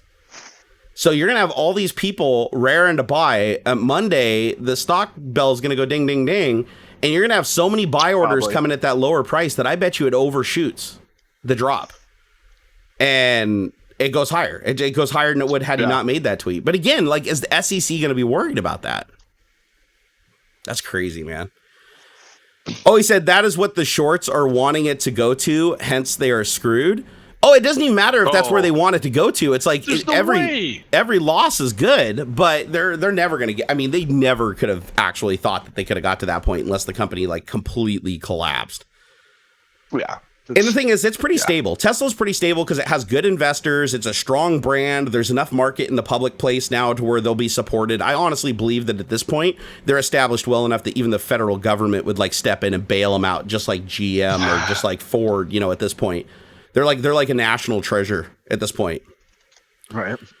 And but yeah, it's the whole shorting stocks. I mean, yeah, if people, I'm wondering like, if his goal was to fuck with people that were shorting stocks, I mean, he made them money. He made them money that day. He absolutely did. So I don't know if that's like really fucking with him unless he's hoping that they'll ride it out and think that he's going to continue to be crazy and drop it more. And now it's going to just fucking bust up on Monday and rob them all blind. But most of them use automated systems. So the second that the stock market opens, if they see that thing budge a nanometer, they're just going to sell off everything and they're still going to make a profit. Oh, interesting. MD Hofsty said Tesla is the largest, shortest stock on the market at this time. I did not know that. Interesting. Wow. So, fuck. So does that mean Elon literally just made his investors happy because the majority of his investors are shorting him? And he just made them a fuckload of money by doing that? Weird. This is a weird one. But the thing about it was his crazy tweets leading up to that one. That was obviously the one that like destabilized the stock. Like I went and looked at the timeline of his tweets and then looked at the stock market. And it was after he made that tweet that everything like tanked within an hour. But all of his crazy tweets like leading up to that, I think was maybe to make it more impactful. Like to give everybody the illusion he's just going fucking bonkers. Because, I mean, he was literally, like, going, like, full orange man on Twitter. Like, the rockets, red glare, freedom, William Wallace, I'm selling my house. I mean, he was, like, straight up going Alex Jones. for a couple of hours leading up to that tweet, and then just nothing. Sell my house, and then nothing after that. Just like radio silence. I don't know. Maybe somebody from Tesla went over to his house and like unplugged his computer and took him to rehab. MD Hofsty said they don't make money on the lower value. It needs to go to 240 for it to help the shorters. If anything, the shorters saved some losses if they get out. Well, it depends on when they shorted the stock. Man, I don't know. I don't understand. So MD Hofsty, you can short the stock at any time. Like you don't have to like short the stock. Like if they came in and shorted the stock at 240, then yeah, they're all underwater and they're all like dying, and that'd be a good thing. Like Tesla should be happy about that. Lazy Pizza Guy said, I'm glad the only stock related thing in the Norwegian oil fund and someone else is responsible for that going up and down. I know most of my investments are largely just put into funds that counterbalance each other. I mean, they move up and down with the overall economy, but it's like I don't have the brain to like sit here all day, every day and make good decisions on selling and buying. As a matter of fact, most of the trading companies that you work with, like if you have an investor that you know does your investments on your behalf, what are they like a hedge fund or something like that? Most of them nowadays are just using computers, right? They'll get like the general consensus of like what you're trying to do and what your goals are and what your risk assessment is. And they're just punching that shit in the computer, and the computer's the one doing all the trades. The computer's going to be just like trading like crazy. It's going to figure out what stuff to hold long, what stuff to sell short and take the capital gains hit on. It's a computer making all those calculated decisions because a human just can't make those decisions fast enough. And so the stock market right now is like 99.9% controlled by bots. And that's one of the biggest problems that we have with the stock market is you can have a massive crash. If something happened like coronavirus, right? It'll crash the whole market. You can crash the whole market because all the computers respond to the uncertainty and all that shit. And they all follow each other. And it goes down faster than like any humans could possibly make it happen. Let's see what I got. Let's see here. He said, a lot of shorters have been long on this for a long time. January moves really screwed them over. Oh, okay. So you're talking about the people that came in and shorted when it was like really, really low. Well, they're never going to get their money back unless they find a way to actually kill Tesla. And I can't honestly believe that Elon would purposefully hurt his own stock valuation to make them money. So again, I think more than likely Elon just got really, really high and he was just like fucking just tweet storming and, you know, went a little off the deep end and then probably realized the next day, oh shit, you know?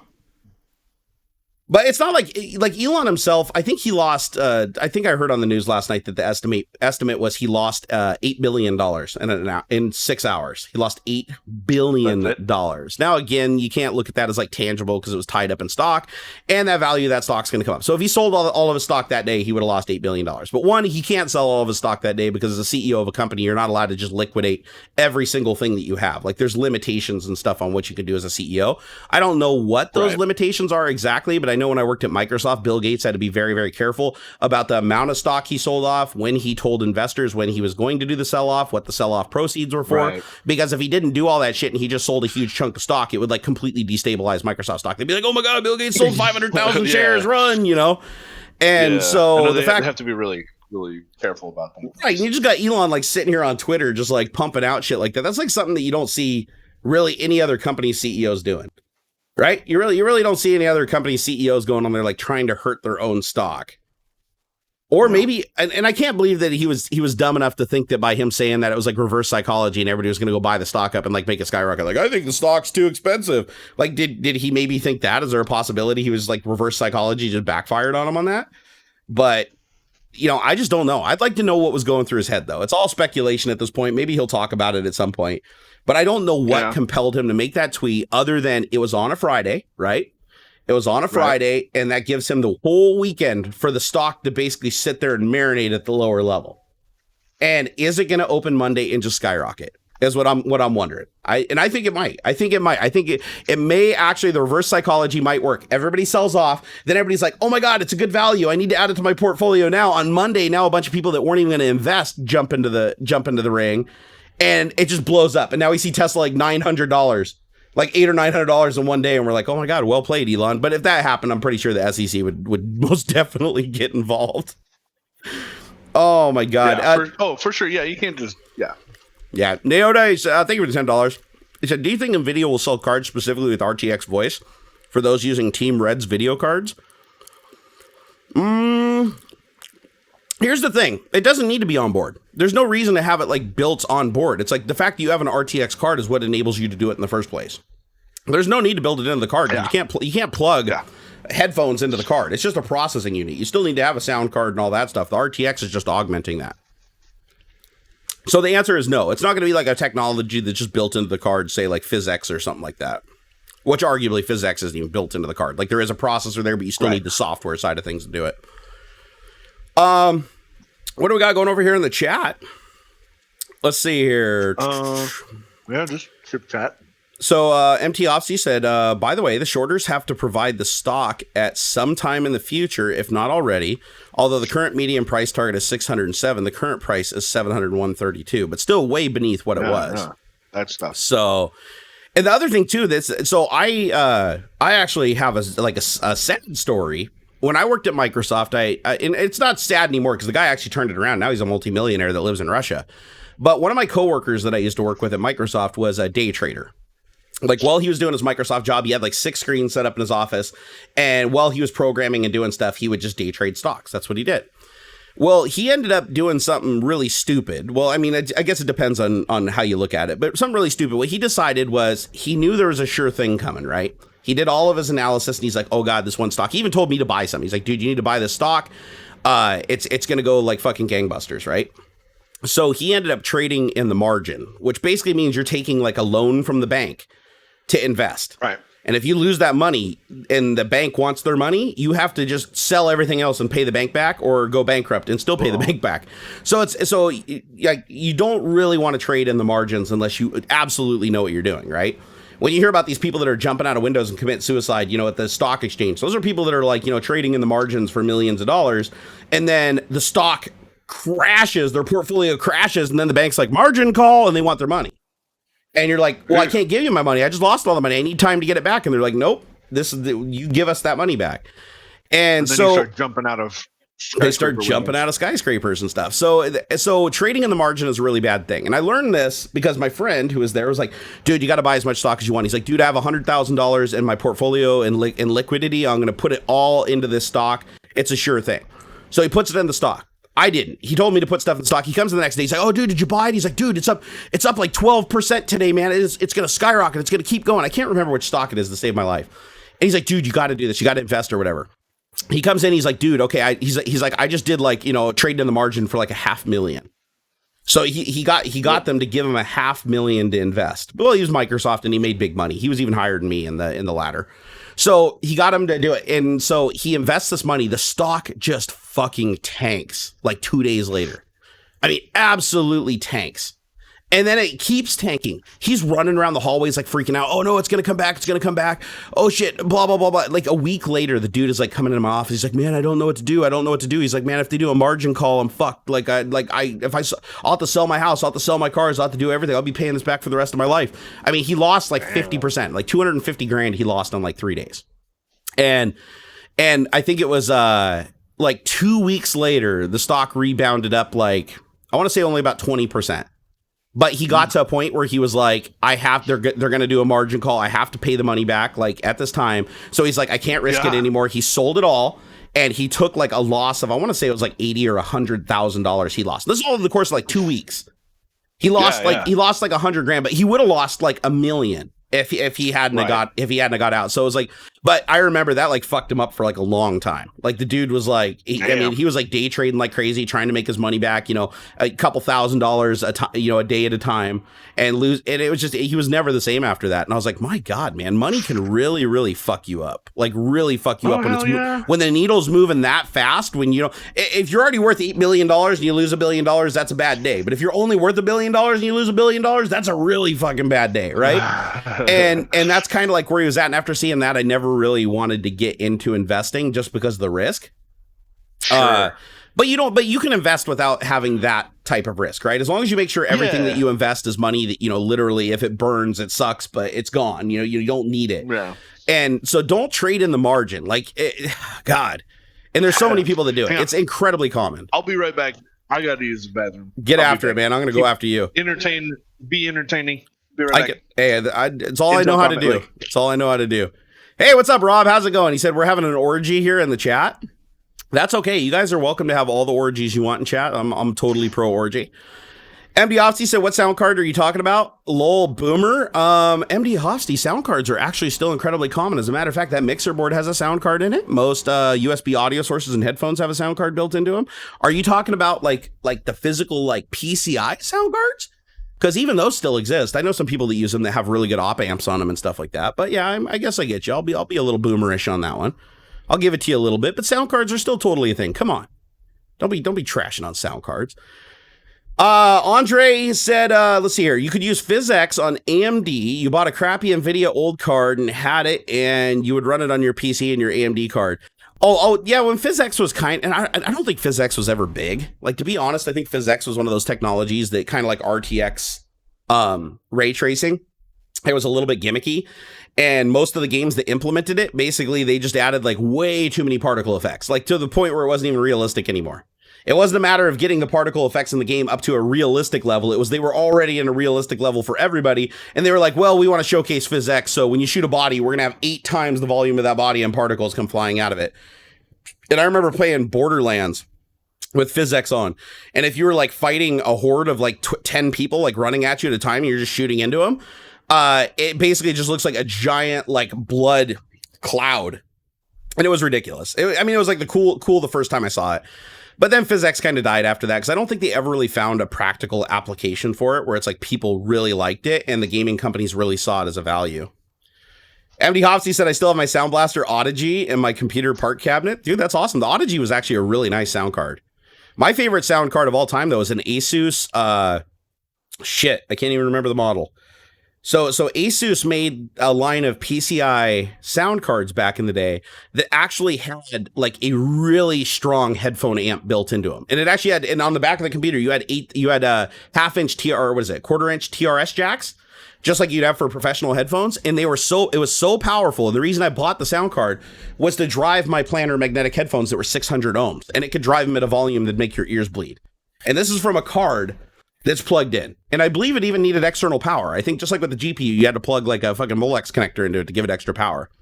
And I Zonar. That's what it was. It was the Zonar. Thank you, McBong's Lab. The Asus Zonar, and I still have it. It's somewhere around here. I just don't have an extra slot to put it in my computer. Otherwise, I'd use it and I'd run it to my mixer board instead of using because the Zonar had better op amps and a better DAC than what's integrated into that Yamaha mixer board. So I'd technically get better sound quality and better headphone performance running off of that card. Let's see what we got here. Don't worry, I'm just messing with you. Don't mess with me, MD Hofsty. Don't mess with me. You don't want to mess with me, brother. You don't want to do it. It's not in your best interest. Actually, I should probably not do voices because RTX does sometimes get a little finicky and filter you out when it doesn't think you're a human. It's a problem with the software.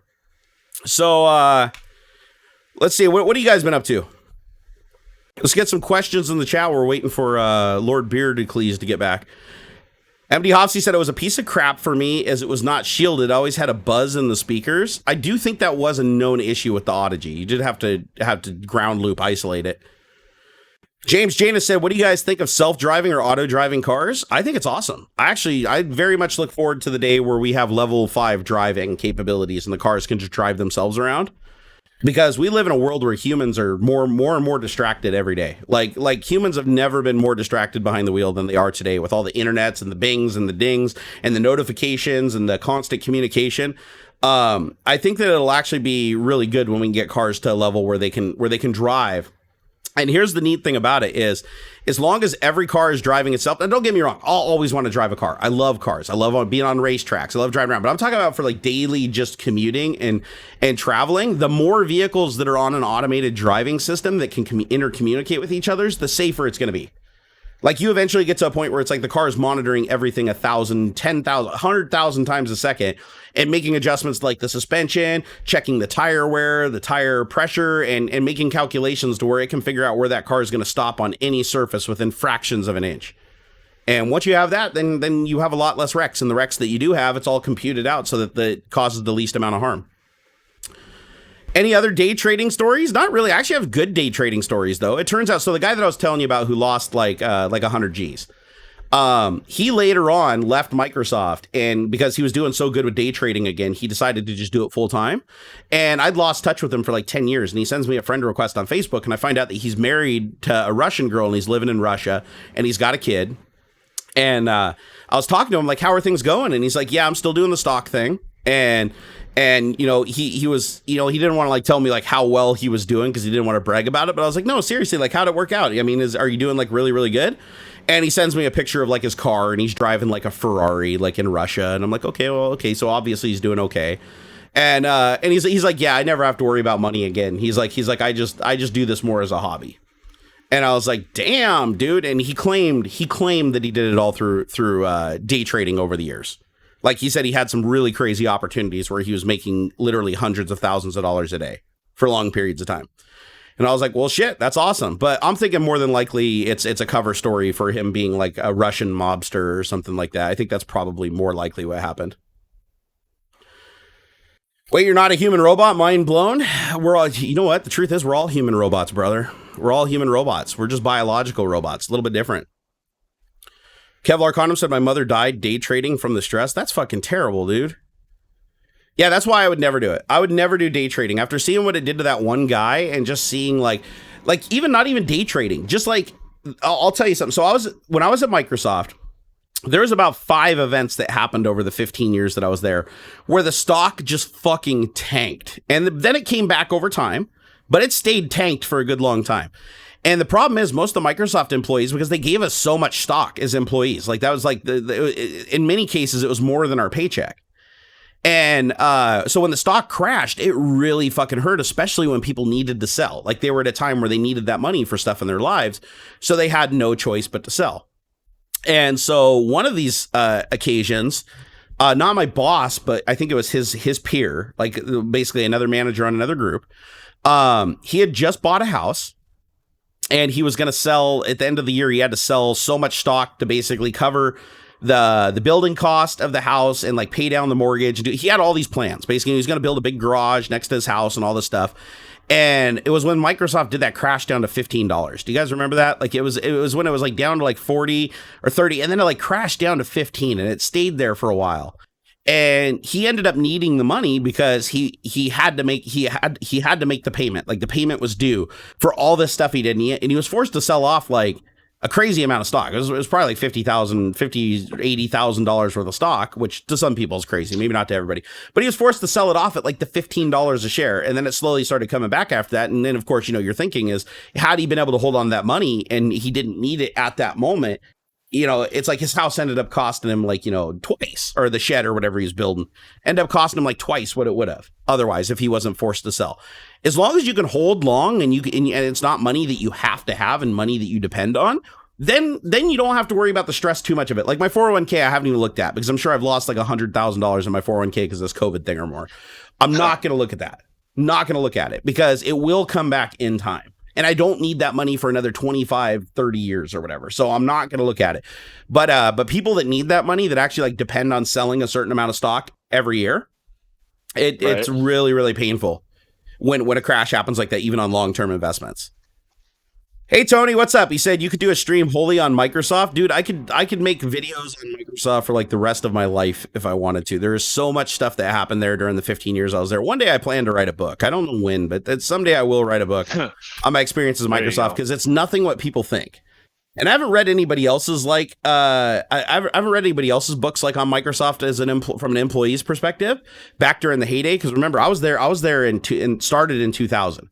So that was when the Windows 9X division and the NT, the new technologies divisions, like merged together. It was right after that. And they created the first merged operating system, which was Windows XP, where the Windows 9X guys made the UI and the Windows NT guys made all the ringed level shit, the kernel, the HAL, and all that stuff, the drivers. And so I was there during like the heyday of this transition where you had two monolithic teams that both thought that they were the best that Microsoft had forced together. And there was so much tension and so much stress. I mean, people screaming at each other, people throwing each other into walls, people like jumping up on desks and kicking computers. I've seen a guy walk in like pissed, fucking head red, walk into the lab where I was in, a secure lab where he had to fucking like, you know, type in a code and use his card key to get into that room. Open up the door, stomp into that room, go grab a fucking server rack, unscrew the finger screws out of it, and pull it so hard that it just rips all the cables out of the back of the machine, and just fucking huck it like 5 or 6 feet against the wall, destroying the drywall, and then just the machine just bang on the floor and it's dead, and then just walk out of the lab. And all of us would be like, okay, what's that fucking dude's deal? Like, what happened? And, you know, then we have to wait hours to figure out, like, why. And it'd be something stupid. Like, that was the developer that was running some code on that box that he was really high strung because it had to work. Otherwise, they were going to cut his feature. And something went wrong with the computer and it wasn't fucking responding to him anymore. So he just lost his shit and went up there. And that happened a lot at Microsoft. People just completely losing their shit, punching holes in walls, walking around building 26. There'd just be fist-sized holes. Like, every hallway. You couldn't find a hallway in that building at one point that didn't have, like, we had like a drywaller team that was just walking around just patching holes all the time for like 5 years. That's crazy. Yeah, and then they got rid of, they figured out how to stem most of it though. It turns out that Brian Valentine and Ian McDonald were the two like heavy aggressors that were just pushing people too hard. And don't get me wrong, I like Brian Valentine. He actually was the person that made like Microsoft really, really cool, in my opinion. But when they got rid of him and stuff, then HR had a really heavy presence, and you can't scream at other employees. You can't throw other employees. You can't be like getting drunk in your office and going in and destroying Microsoft property. You can't vandalize stuff. Like, there's vandalism all the time. Like, we'd have guys that would just get shit-faced drunk. Bless you. We'd have guys that would just get shit-faced drunk during these Windows infrastructure meetings. That's what we call them, WIMs. Every Friday, we'd have a WIM when things were going well, right? And everybody just go get tanked, and they would just go grab like cans of spray paint and just like fucking walk around the buildings like tagging walls. They would just walk into offices, like somebody did it in my office. Like, I was just sitting in my office, some drunk dude just like walks in and it's like on my whiteboard and on my wall. He's like, yeah, and out the door. And I'm like, okay, well that's weird. And I'm putting in a call to facilities. Hey, can you guys come fix my whiteboard and my wall? Like, shit like that happened all the time. It was crazy. It got a lot better at the end though. And by better, I mean almost worse, because it was quiet. Like my last 5 to, I'll say my last 5 years, like in the 2010s to 2015, it was relatively quiet at Microsoft. Things kind of simmered down and there wasn't as much tension and shit kind of slowed down. But I'll tell you what, man, the heyday though was that first 10 years I was at that company, I always felt tense.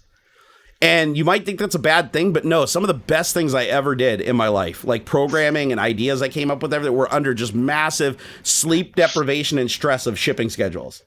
You know, so it's like there's something to be said about, you know, literally having a fire lit under your ass.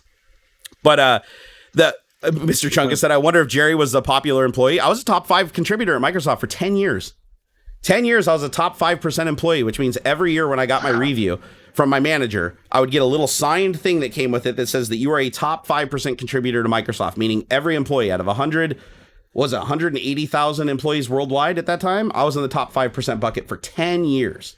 Give or take like 1 or 2 years. I didn't make it, but I was always in that top bucket. So yeah, no, I was actually considered an invaluable resource in my team. And what I did, and of the 14 major technologies I developed while I was there, many of them are still in use today. You know, an entire product generation away from when I left them. So it all still works. And I think that's great. And I love that I still know people on the inside that tell me all the time when my shit's being used. Sometimes it gets retired, but a lot of my stuff's still being used. But no, it was a fun ride. It had ups and downs just like anything, but I liked working at Microsoft overall. I thought it was a cool and unique place. It's just towards the end it got a little bit I don't know.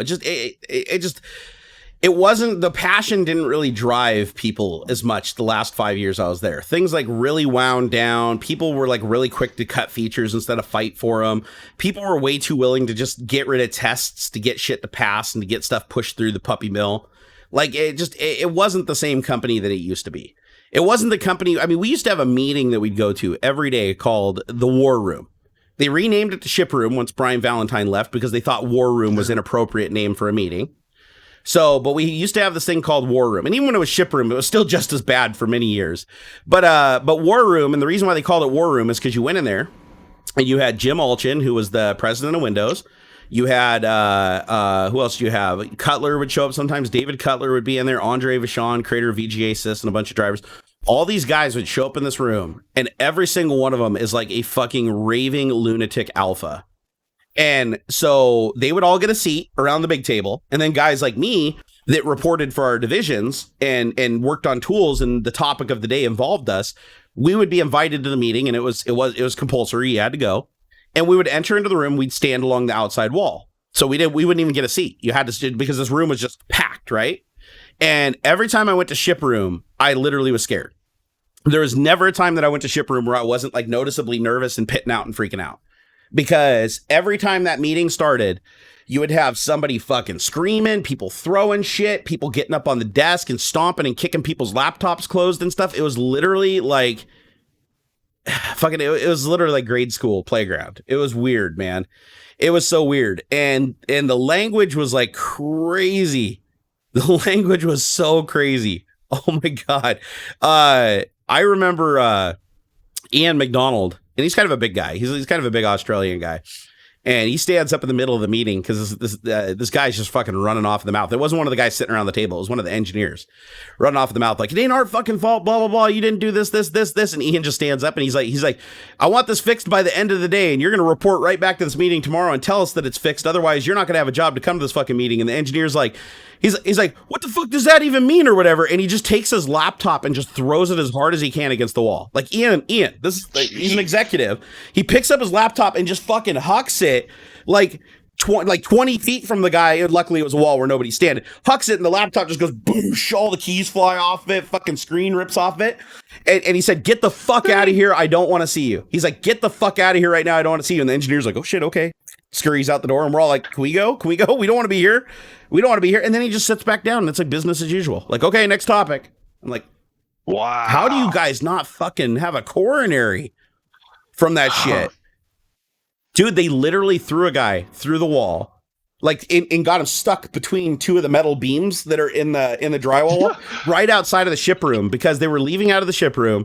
And a dude was so fucking wound up, he grabbed another guy and just tried to shove him into the wall, like, you know, to shake him up, to be like, do your fucking job. And the drywall was so thin, he just went right through the drywall and got stuck between the two little metal rods. And I didn't actually see it happen. I had to hear about it from my boss because he was there that day. And they pulled him out. And for a week, there was this half a human-sized body imprint from like ass to shoulders jammed into the wall. And so somebody went by with a Sharpie and outlined a body. They did like, you know, like you have the dead body on the ground. Somebody outlined the body, and it sat like that for about 3 months before the drywallers finally came in and fixed it. And I think that they left it there on purpose. I think they literally left it there on purpose because they wanted to send a message to people coming into the ship room. And I hated that meeting. And I hated that meeting so much that I actually threw my future best friend under the bus.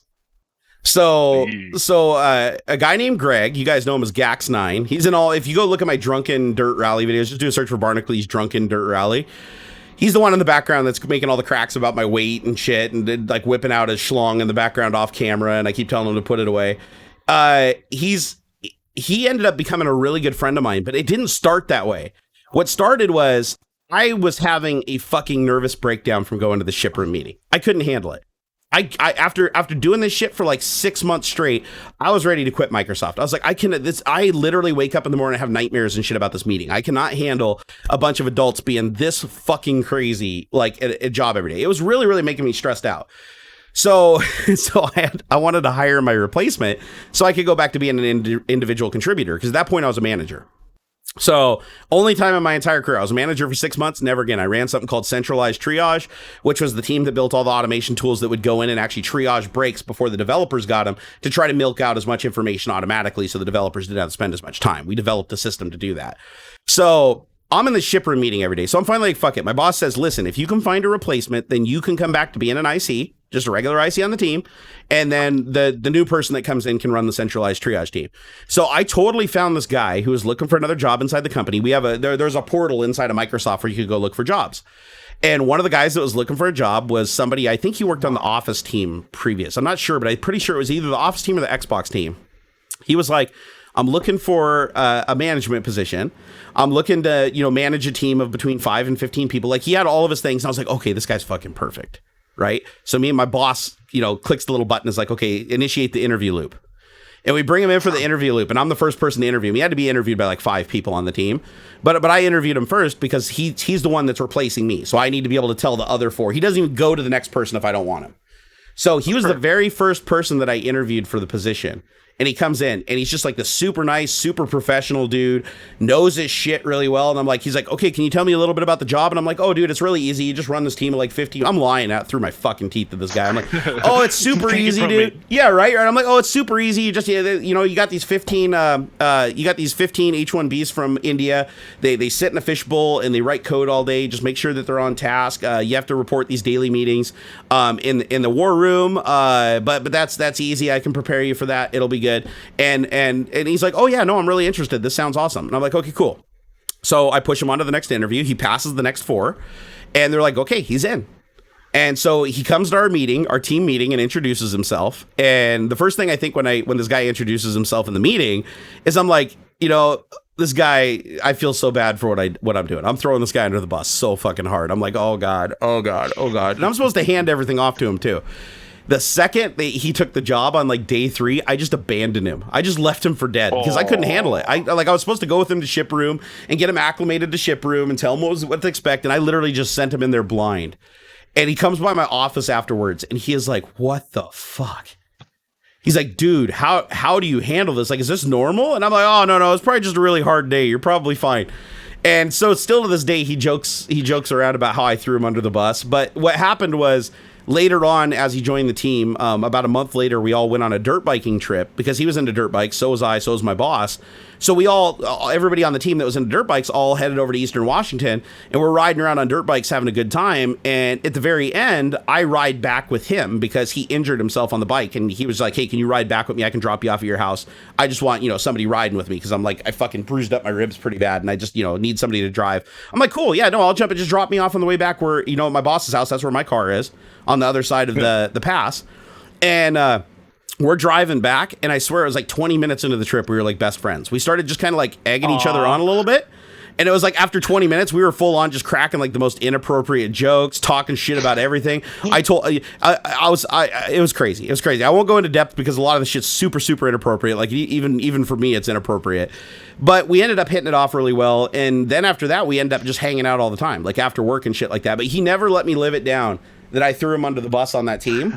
And he only lasted on the team for 4 months before he threw somebody else under the bus and moved to a different team. So it was like that job was passed around so much between people. It was fucking crazy. It doesn't exist anymore, though. I think after the third go around, the centralized triage team was dissolved because they already created the tools. The tools were already running well and they were in practice. They just needed maintenance. So we didn't need an entire team of 15 people basically monitoring the system, because that's what they did. They built the system, and then their job was to monitor the system and fix it and make it better, make it faster, make it more reliable. And it eventually hit a point where it's like you didn't need 15 people to do that anymore. You could do it with 3. So they pretty much scrapped the centralized triage team and then just took 3 vendors, threw them on our team, and then they just handled it moving forward. And one of those vendors was a guy named Kareem, who I mentored, and he ended up becoming a better developer than I am, which I thought was great, dude. This guy was just a knowledge sponge, man. He knew nothing about programming, and like within like 2 years, the dude was like, he bested the master. Like, I trusted this guy with anything. I'd be like, I'd throw him projects that like I was even like, I'm the only person that should be doing this. And I'd chuck it over his way. He was really, and he's still there to this day. To this day, he's one of the people. He wasn't laid off because he was an H-1B at the time, and Microsoft agreed to employ them for 3 years. So they were all, they all dodged the mass exodus or whatever at Microsoft. Oh my God. Oh no, trust me, Chris. It was inappropriate. It was really, really inappropriate. Let's see. What do we got up here in chat? Holy cow, Tesla market cap, i.e. price, X avail stock is the second highest in the world at this time. Oh, maybe Elon was right. Maybe he was just speaking the truth. That's Kevlar said truth. I almost killed Greg once. Actually, I don't know what it is, but people around me keep almost getting killed by my friends. So Graham from Volair Media, the day that I met him, he almost killed Zachariah, my cameraman at the time. Fucking ran a drone with carbon fiber blades into his leg and like cut his pants and like bruised him really bad. And then you got Graham sitting in the back of the Tesla trying to film shit at Dirtfish. And then Adams, or it was either Dirtfish or it was the Rad Rover review, the Rad Power Bike review. So Greg's like sitting in the back of his shit with a camera, and he like punches it and almost dumps Greg out the back. So, oh my God. Yeah, everybody's killing everybody in this business. YouTubers are not safe. We need a health and safety, guys. We definitely do. All right, sir. Can you entertain the troops while I go drop off the kids at the pool, and I'll be right back. Sure. All right, sir. You take over. Right. You have the con. My turn. You have the con, sir. Oh man, what's up? Yeah. Okay. So now I have to talk for 45 minutes. I don't know what to say now. What do we talk about? There's all kinds of stuff going on in the chat. Yeah. So seriously, NDM covers. Look at YouTube. Whatever language it is you're trying to learn to code, look at YouTube. It's free. There's every language you could possibly want. It's got somebody there teaching you how to do it. I promise that's going to be the best place to start. If you want something like more structured, there's like Udemy, Code Academy. Hang on, I have to take this call.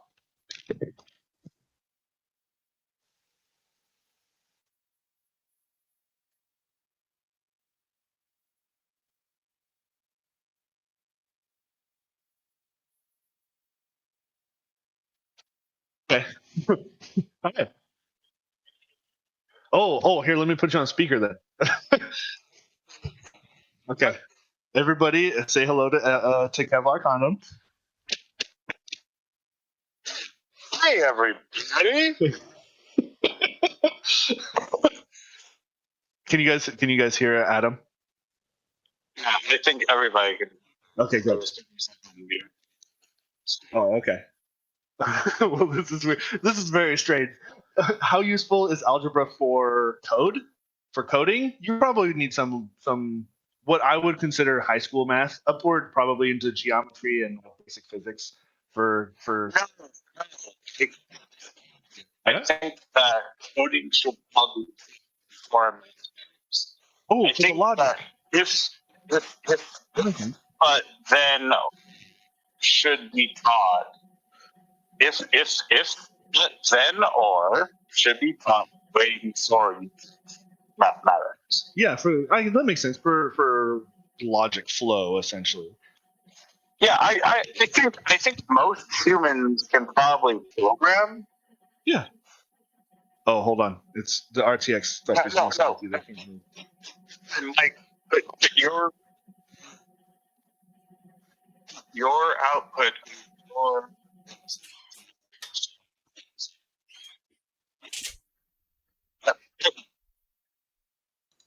We're gonna turn it to RTX. Yeah, I said everybody's RTX is turned to cut. That's fun. You have RTX off now? You didn't take a fucking call from Adam during the show. You should didn't. probably have. Fuck up. You should.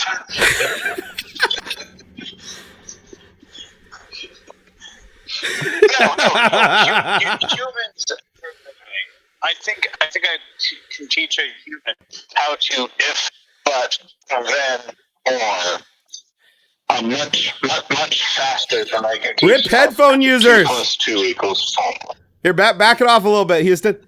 Okay. And so programming works much better. Jerry's muted. It's wonderful. So. Oh, I can hear you. I'm not muted. No, I can't hear him. Oh, he muted me on stream. Okay, that's Jerry's fine. muted. Oh. Adam is hijacking the show apparently. A little bit. Houston doesn't know the first rule. The first rule of live streaming is don't answer drunk calls during the stream. No, Jerry's muted. Adam calls you, answer the fucking phone. Jerry's muted. Jerry is muted. Adam. Like, yeah. No, Jerry is muted on stream. He said. Oh wait, I can see my voice on the microphone. I muted Jerry. Yeah. Oh fuck! Fuck me. Yeah. And this, folks, is why you don't let drunk Adam on stream. Or maybe you do. Yeah. Okay, I understand where reality is not. So, what do you think? What do you think about the Intel Comet Lake CPUs that have just come out, Adam? Yeah, I don't know shit about this. But they're hitting like 5.8 gigahertz. Mm-hmm. I can't hear Jerry. I can only hear. Clock over core has been my life for the last 7 years. Mm-hmm. This is what we talked about with job. all the time is clock over core. Except recently, I think you wanted me to build you one that was core, so that you could get all those juicy PCIe lanes. But I have a stupid unlimited. I'm not the person to talk. So I mean, I can put $50,000 into a brand new system that Jerry can't touch. Yeah. I'd like not having to hear Jerry on chat here. Yeah, no, it's really cool. No, I think if I could, I would want something that could do maybe like 32 cores at like 5 gigahertz, and then maybe give me like 79,000 other cores, at like 2.7 gigahertz. Yeah. Yeah, Jerry can go take a break. I thought that's what we were going to take. I thought he had to eat. I mean, usually has to take a dump. I did take a dump. Blasted it out. Dude, I fired that shit out like a potato gun. Yeah. It was like, what is it? Done.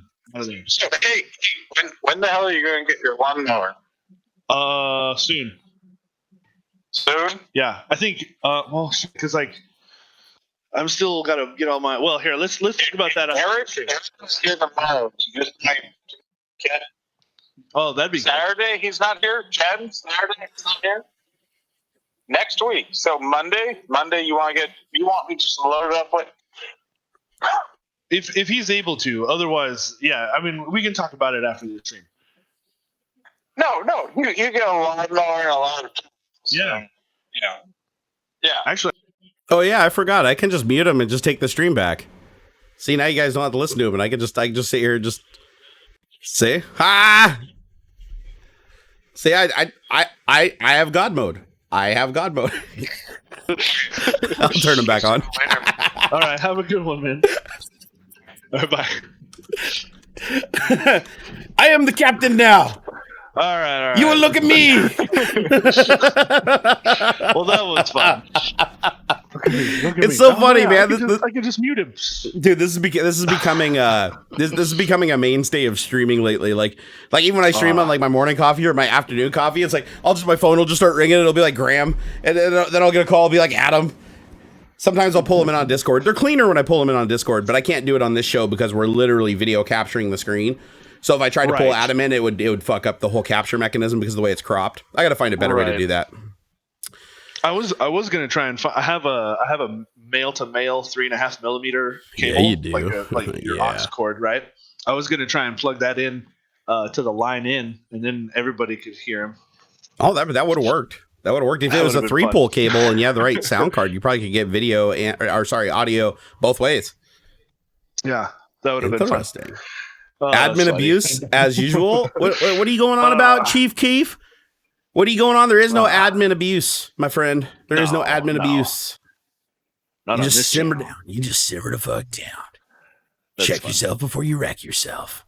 So yeah. First off, like Intel needs to get their stuff together about their naming conventions because people are already getting confused about the 10,000 X versus K CPUs. Dude, I don't even know anything about Comet Lake, like at all. Can you sum it up for me? Like this is when you mentioned it this morning was the first time I've even heard of it. I mean, it's the next step, right? You have the 9,000 series, and now we're on the 10,000 series. I think these are the how many nanometers though are we talking here? It's still 14. So AMD is over there doing half the nanometers, and Intel's like still releasing new technology that's still twice the nanometers. Yeah. What is wrong with Intel? I thought Intel had like all the best equipment in the world. I thought AMD was like poor people operating out of a shed in Taiwan. Like, I don't get it. It's weird. No backwards compatibility. So earlier they released the 10K Series X CPUs, and I think those were the way that I understand it were basically like X299 sort of equivalent, right? HEDT, right? The high-end desktop CPUs. Okay. Yep. Right. Not Xeons, but also not like your standard Core series either. And so these are the Core series, basically the Ks, like your 9900K. Got it. Okay. Versus the. These are the ones that are designed to be whatever. like unblocked out of the box, ready to go. Yeah. I mean, and then, but it's so weird. It's so weird. Some of them don't have integrated graphics. Some of them, I thought the integrated graphics thing was kind of a a flop, though, right? I mean, only a couple things utilized it. I think if you had like Adobe Premiere or some shit, like it was good, but now QuickSync's pretty powerful stuff, but just recently there was a beta for After Effects, I think it was. Adobe's moving more and more. Adobe's moving more and more to graphics, GPU acceleration, right?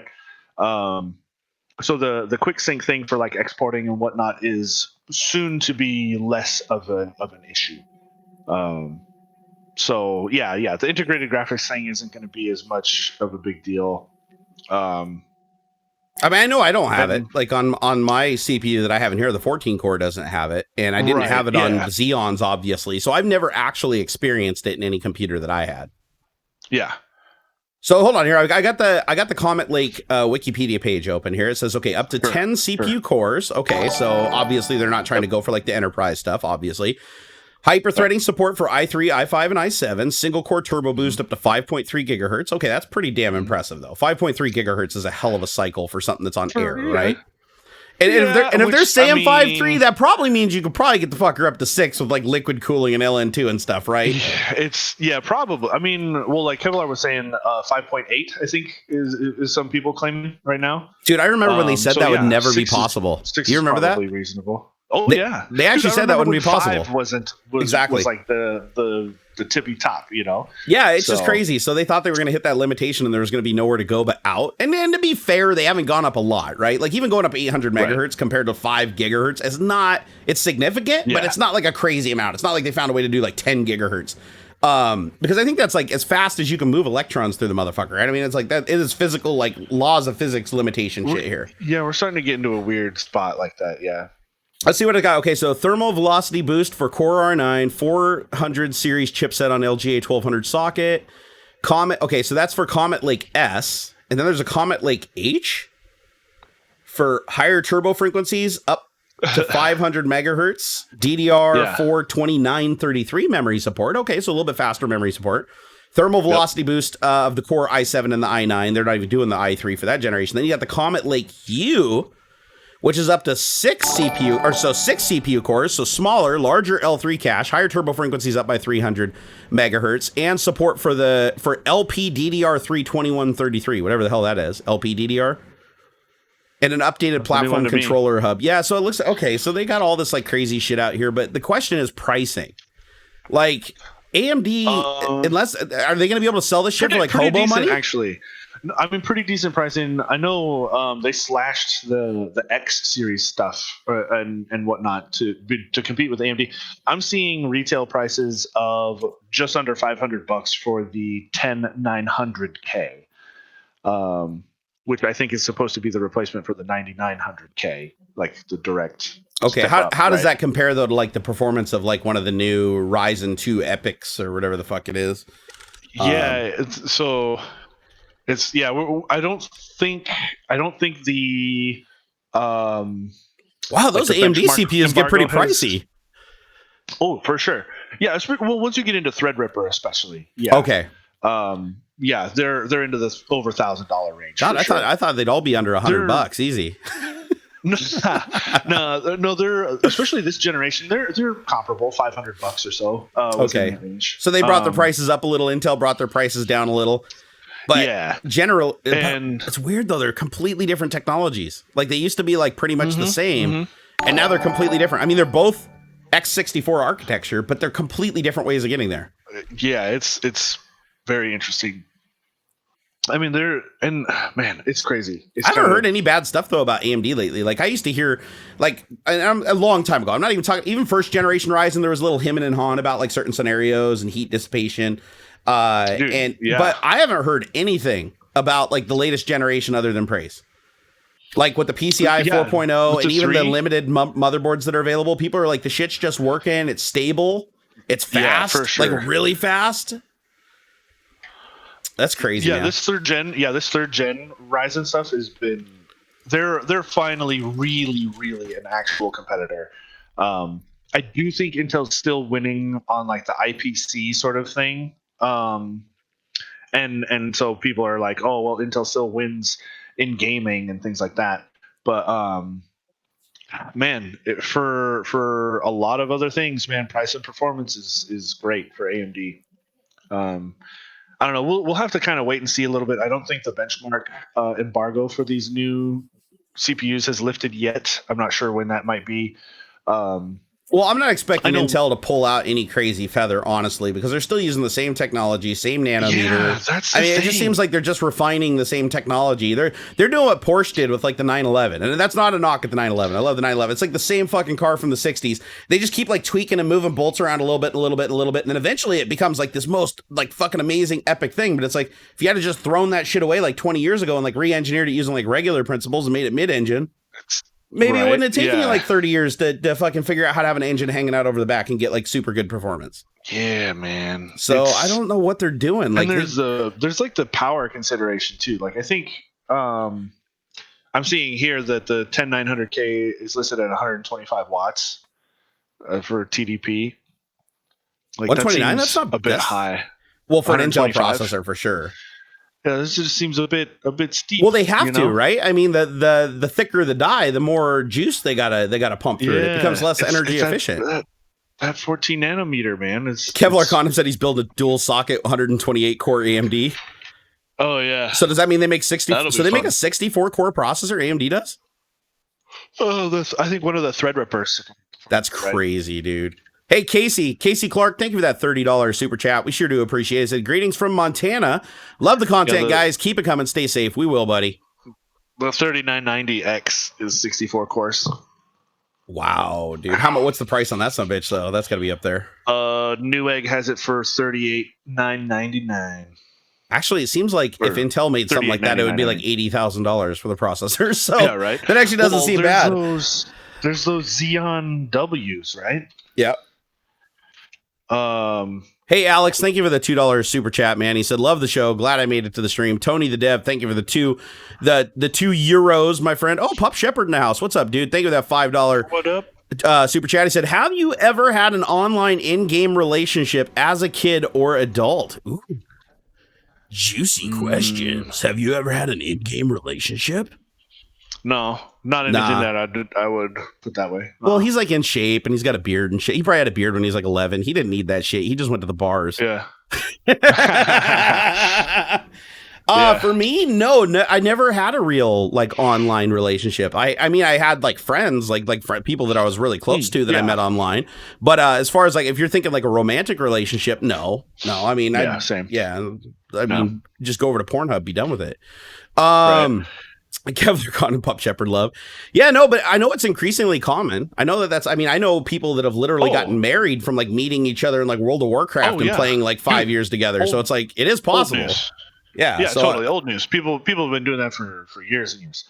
Yeah, so I don't think that's in any way, shape, or form, like inappropriate or weird. I think that's actually like, one of the things technology does for us is allow us to connect with people on a level that we never were before. There's a lot of people that are very socially awkward and they don't do well in public. Like they don't do their best, but online they're fucking gods, right? And it's like, once you get used to somebody online, you spend enough time with them, it might still be awkward when you first meet, but it's going to really cut down on that time, right? It's really going to cut down on that time for you to mesh. So I see it as like this. I see it as a great advantage. I actually love it. And to be honest, growing up, I would have totally gone for something like that. Like had it happen, like I was playing some like online Ultima 6 or whatever, and I'm running around trying to kill Lord British because that's all I did in that game for hours on end every day.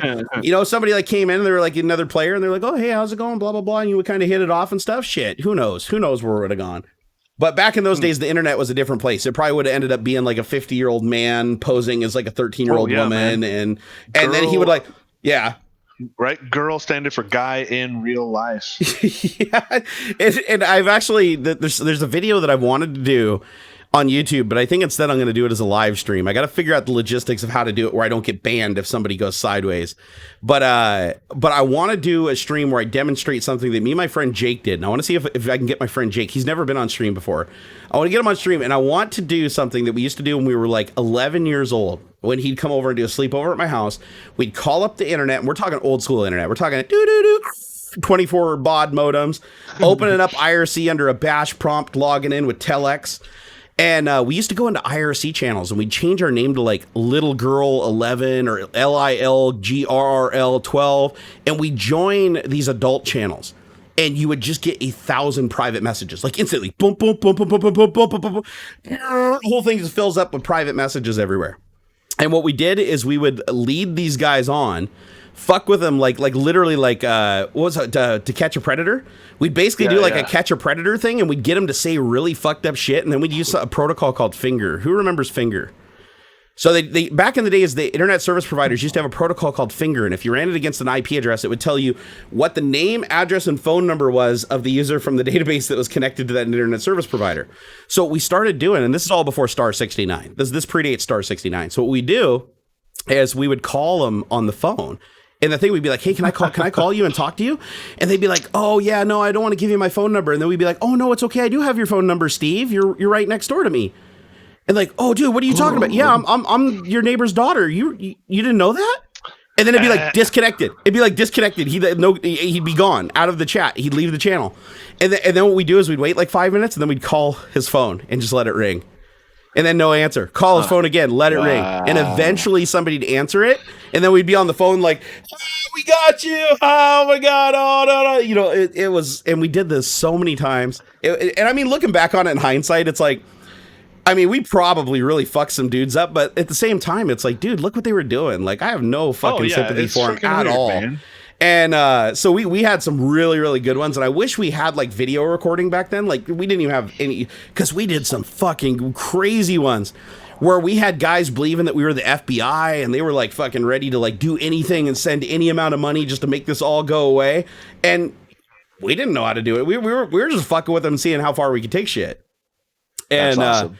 And then sometimes they turn it around on us too, which was interesting. So like the guys that we do it to would start recognizing the names that we're using, and then they'd start following us around in the channels, and then they would start messaging us as the police and FBI and claiming that we're currently under investigation. And the thing that sucked is the Finger protocol worked both ways. So they were able to get my phone number and my parents' address and my parents' name, and I had a couple of them calling my parents and kind of getting me into a little bit of trouble. So that's when my reign ended. Because unfortunately you couldn't change your own Finger protocol. Like that was something the ISP put in there. And but Finger's long gone. Like now to figure out who people are, you have to jump through a couple of extra hoops. But if you're not using a VPN, it is if you have enough time, you can always track somebody down. You can always track somebody down. All I need is an IP address and a time. If you have an IP address and a time and it's not through a VPN, I can tell exactly who you are or where you live. It just takes time. Social engineering is infallible. Like if I call enough people and pretend to be in enough precarious situations, and I find the fucking one intern that's working at your internet service provider, I know where you live, I know your name, I know everything. And it's always been this way. It's like, this is nothing new. It's always been this way. So that's why I always tell everybody, put passwords on your shit. Put passwords on your ISP, put passwords on your power, put passwords on your cable internet service. Literally have a note on every single utility and everything that you have to physically give them a password, or you have to come in person with a valid driver's license. Yeah. And even then, if a social engineer wants to be really fucking crazy, they could technically fly in and walk into a place with a fake ID and probably still get the person to fucking divulge information or change stuff.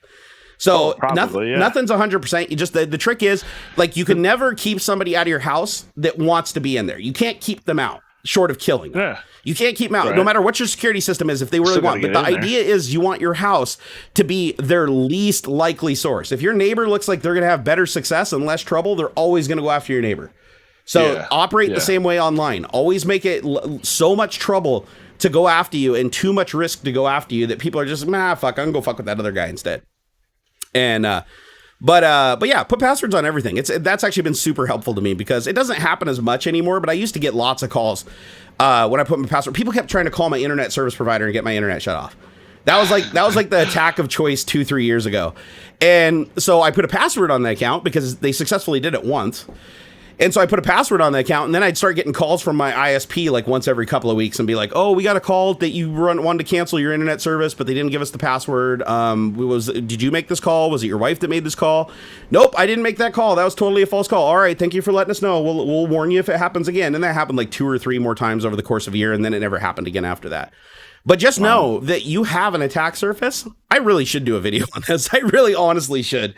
Because I did a little bit of a video about it as a segment in Vlogger Fair years and years and years ago, but you can never 100% protect yourself. Just know that. There is no way, if somebody is so dead set on getting you and they don't want anybody else, they just want you, they're going to get you eventually. If they put their entire whole, it's inevitable. And that's why, like, for me, I have home defense, right? It's like, if it gets to that point where I have some psychotic, crazy person that isn't going to take no for an answer, that kicks in my front door, well, I'm just going to double tap them and be done with it. Like, at that point, it's like they have proven that they're just fucking radical. But if you want to stave off the people that are just looking for targets and looking to fuck with people or just looking to get a reaction or something like that, password protect everything, make it really hard for them. And the best thing is make sure you open a police case for the big ones.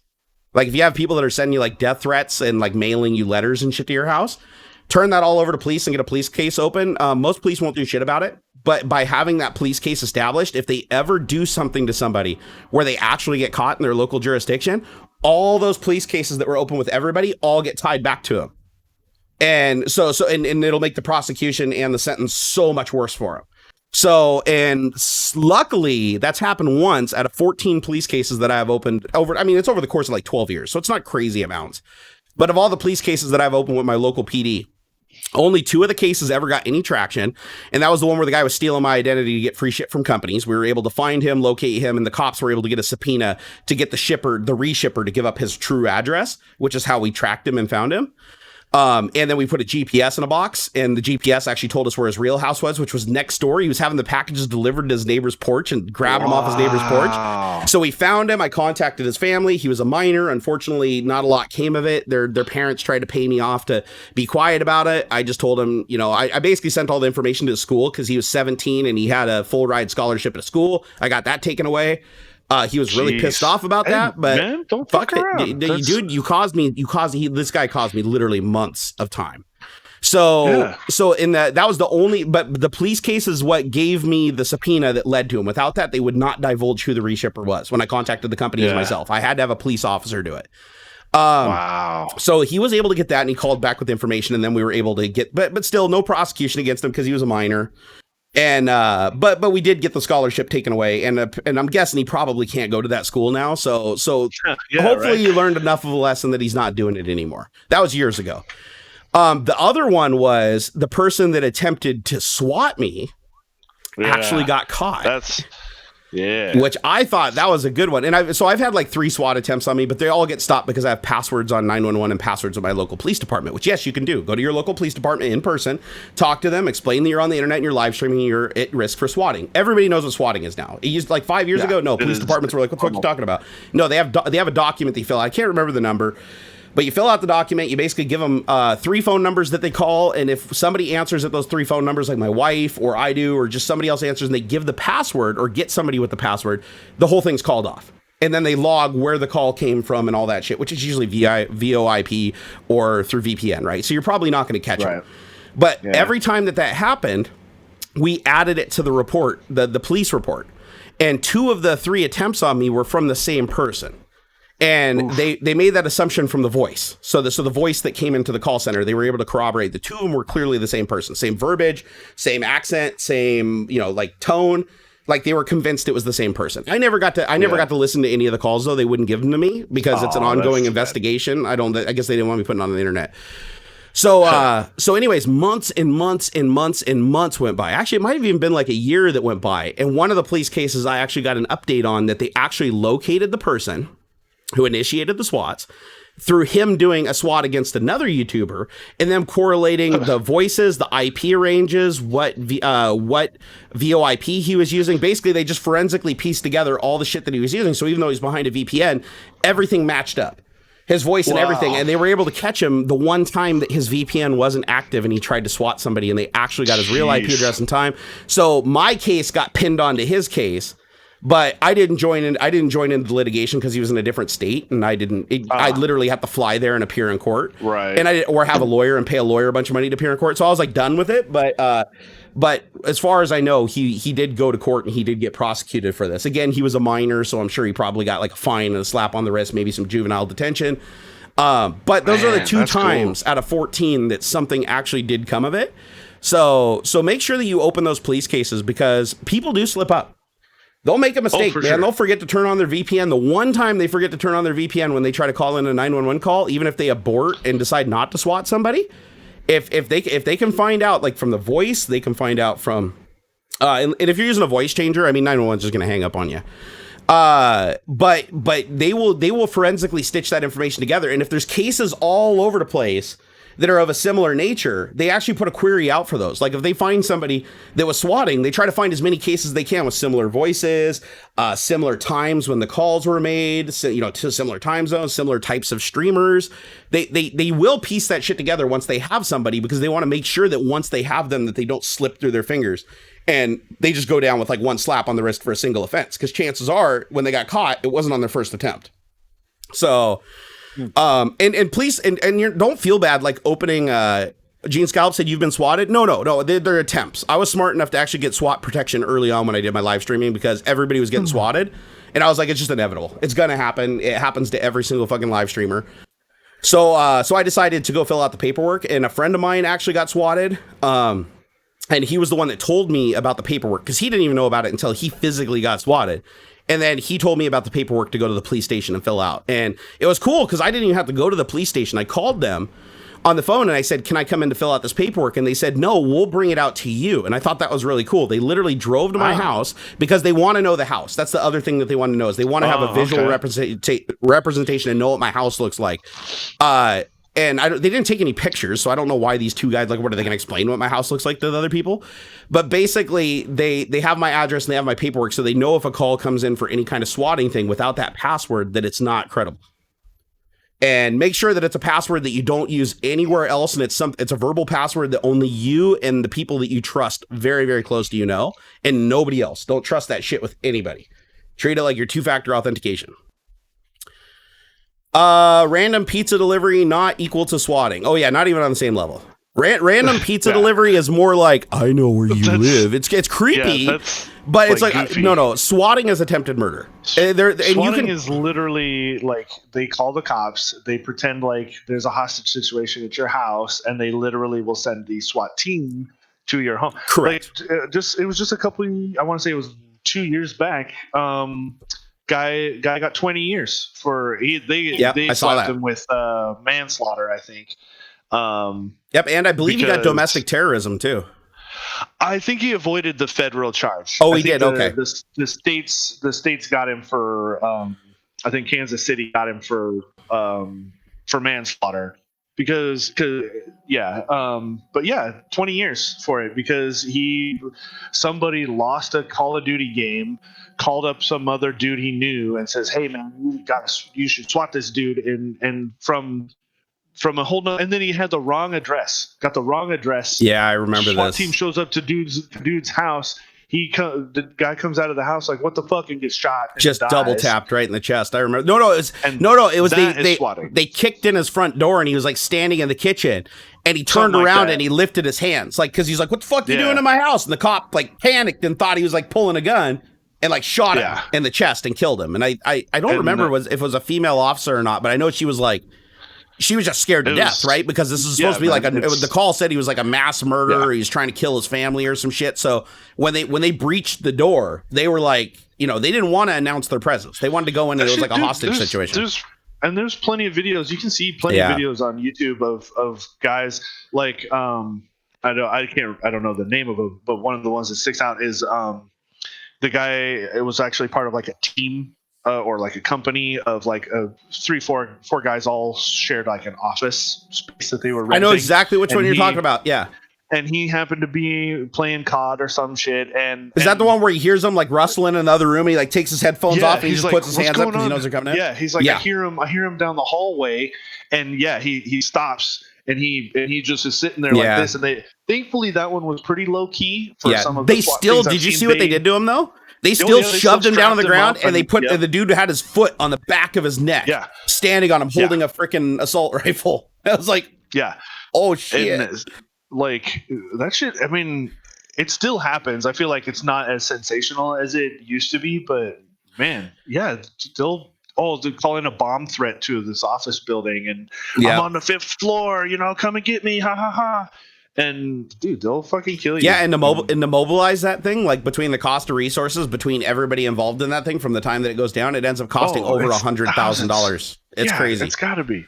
It's insane. Because I mean, the thing is, they're like creatures, Jordan. And the other thing that's really scary about it is, remember, these SWAT teams are told that there is a dangerous situation where there's an armed person in the house ready to kill people or has killed people. Yeah.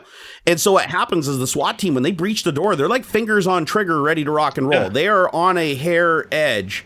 And they have to. So I have some other advice to give to people, though, and this is advice that I've received from other people that I've passed on, is if you do get swatted, and I'm not trying to scare anybody, this is actually the opposite. If you do get swatted and you know that you're being swatted, if somebody in your chat's like, oh, blah, blah, blah, I just swatted you or something like that, and you think it's credible, all you want to do, shut your stream down. Very first thing, shut your stream down. If you hear your front door get breached, you hear screaming downstairs, fucking yank your network cable, unplug it, because they want to see it go down.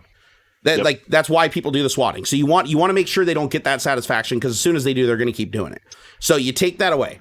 That's the first thing. The other thing that you do is you immediately get in the middle of your room, get on your hands and knees, and put your hands up like this and just wait.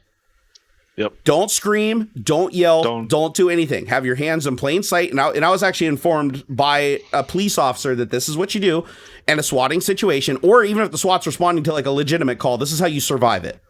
And they also said that if you know they're inbound, like if the police call your house, because sometimes what will happen is a SWAT team will be inbound, they'll call the house to try to negotiate with the person. And if you answer the phone and you say, listen, this was a swatting, they can't call off the SWAT, because at that point the person could know that the SWAT's coming to be like, oh, there's nothing going on here, blah, blah, blah. So they have to still respond. So what they tell you to do is go outside of your house, get on your hands and knees in your front yard, put in view of the street, put your hands in the air, and just wait. Just wait. And if the SWAT team rolls up and you're already surrendered in your front yard, they're going to come out, they're going to cuff you, they're going to put you in the back of their van, and they're going to ask you some questions while everybody clears your house. And they do have to clear your house. That's the thing that sucks about this, is if it's if they consider it a credible threat and you don't have a password on your account and they think that there's something real, just because they got you, the guy, they don't really know it's you at that point in time. So they still have to sweep the whole house. So while you're out there, just stay calm, talk to the officers, and they're going to go through your whole house, and they're probably going to turn it to a degree, but they're not going to like wreck everything, like everybody thinks in the movies. They're just going to go through your house and make sure that there's no people hidden anywhere. So they're going to pull your attic. They're going to go into your attic. They're going to go into your basement. They're going to go into they're going to just check things out and make sure that there's nothing that supports that scenario. Once the whole house is cleared, they'll all come outside. They'll talk to you. They'll take a police report from you, and then it's over. And it's a fucking terrible experience that everybody has to go through. But, and I've already coached my family on the off chance that something does circumvent the password system and something happens. I already know that my son and my wife and we all need to go outside together, and we all need to surrender. Like if we know it's coming, or if it's a breach on the front door, I've explained to my son that he needs to just put his hands up. If he hears a loud noise, somebody kicking the front door, just put his hands up and just don't move, because my son has autism. And if a cop comes in, that's my biggest fear, is that he's going to freak out and scream and jump or run, and the cop's going to shoot and kill my autistic son. And that's my biggest fear of this whole thing. Like, not even my own personal safety. Me and my wife, we're adults. We understand. But my son is my biggest concern with the swatting. And that's why I try to educate people and say, listen, swatting isn't a prank. It's actually attempted murder. And you are literally contracting a killing. That's what you are doing. The second that you say that the person committed a crime that requires lethal force and reaction, you are the same as the person pulling the trigger. Yeah. And I don't think people understand that. I think they think it's just this prank. They think it's funny. They see these videos on YouTube. And that's why you don't see a lot of them anymore. That's why you don't see them a lot anymore, is because now enough people have been prosecuted as felons that it's not happening as much. it really ought to be domestic terrorism. Like, you should do federal time for that. Absolutely. It is insane. Like, that is it's it's crazy.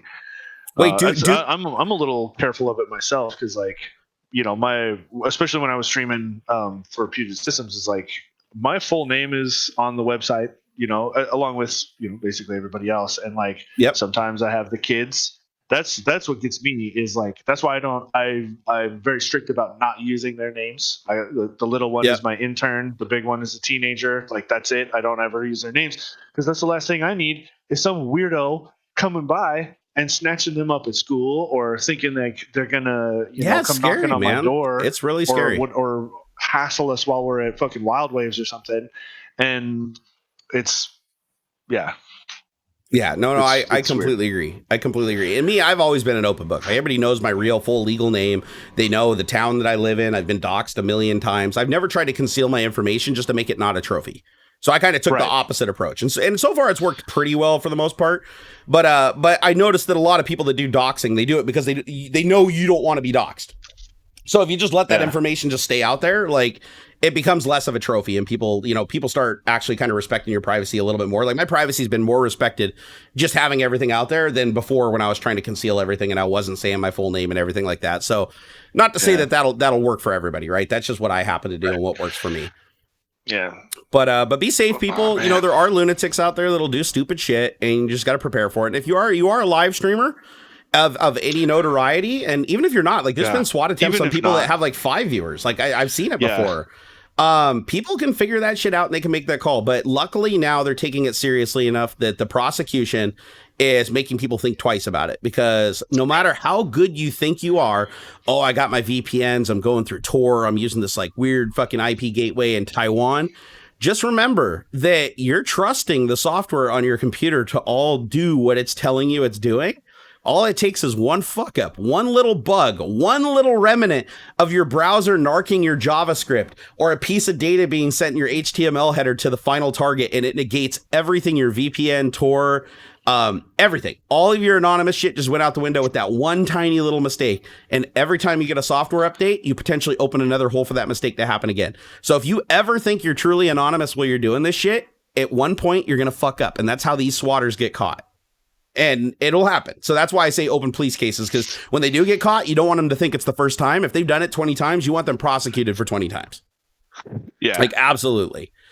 Hey, Casey Clark, thank you for the $30, man. That's so fucking nice of you, dude. Yeah. Damn, son. Damn. Gaming Central, thank you for that five, what is those, euros? I always get, no, that's pounds. That's the pounds, right? With the little flip over thing at the top? The L looking one is pounds. Pounds, got it. Is euros. Because the pounds is like the big money, man. That's like the money. That's better than our money. Yeah. That's like that 5 pounds. What is that in US dollars? Let's do 5 pounds to dollars. Type that into Bing. Oh, dude, that's $6.25. Son of a bitch. See, when you tip pounds, we actually get the real US dollars of it at the end. He said, I'm watching you guys while taking a bath in the UK. Rock on. I hope you're enjoying that bath. Do you have suds in it? Because suds are critical to all baths. On a tripod mount on a phone. Love watching you guys. I'm currently doing a level 1 infrastructure tech apprentice. Well, that's pretty cool. I don't know what each level indicates. And I guess it's probably one of those things that might change like place to place. I don't understand the level. Like, the only levels I understand is like software developers, like SDET, SDET 2, senior SDET, principal SDET, and partner SDET. Those are the ones. And then architect. You know what? That's always been what I've wanted. Like at Microsoft, when I was thinking about my career arc when I was working there, the coolest designation, I only ever knew 2 of them that were in my building, was architect. And they always had a corner office. And they were always individual contributors that got paid more and had a higher level in the company than like anything right under executive.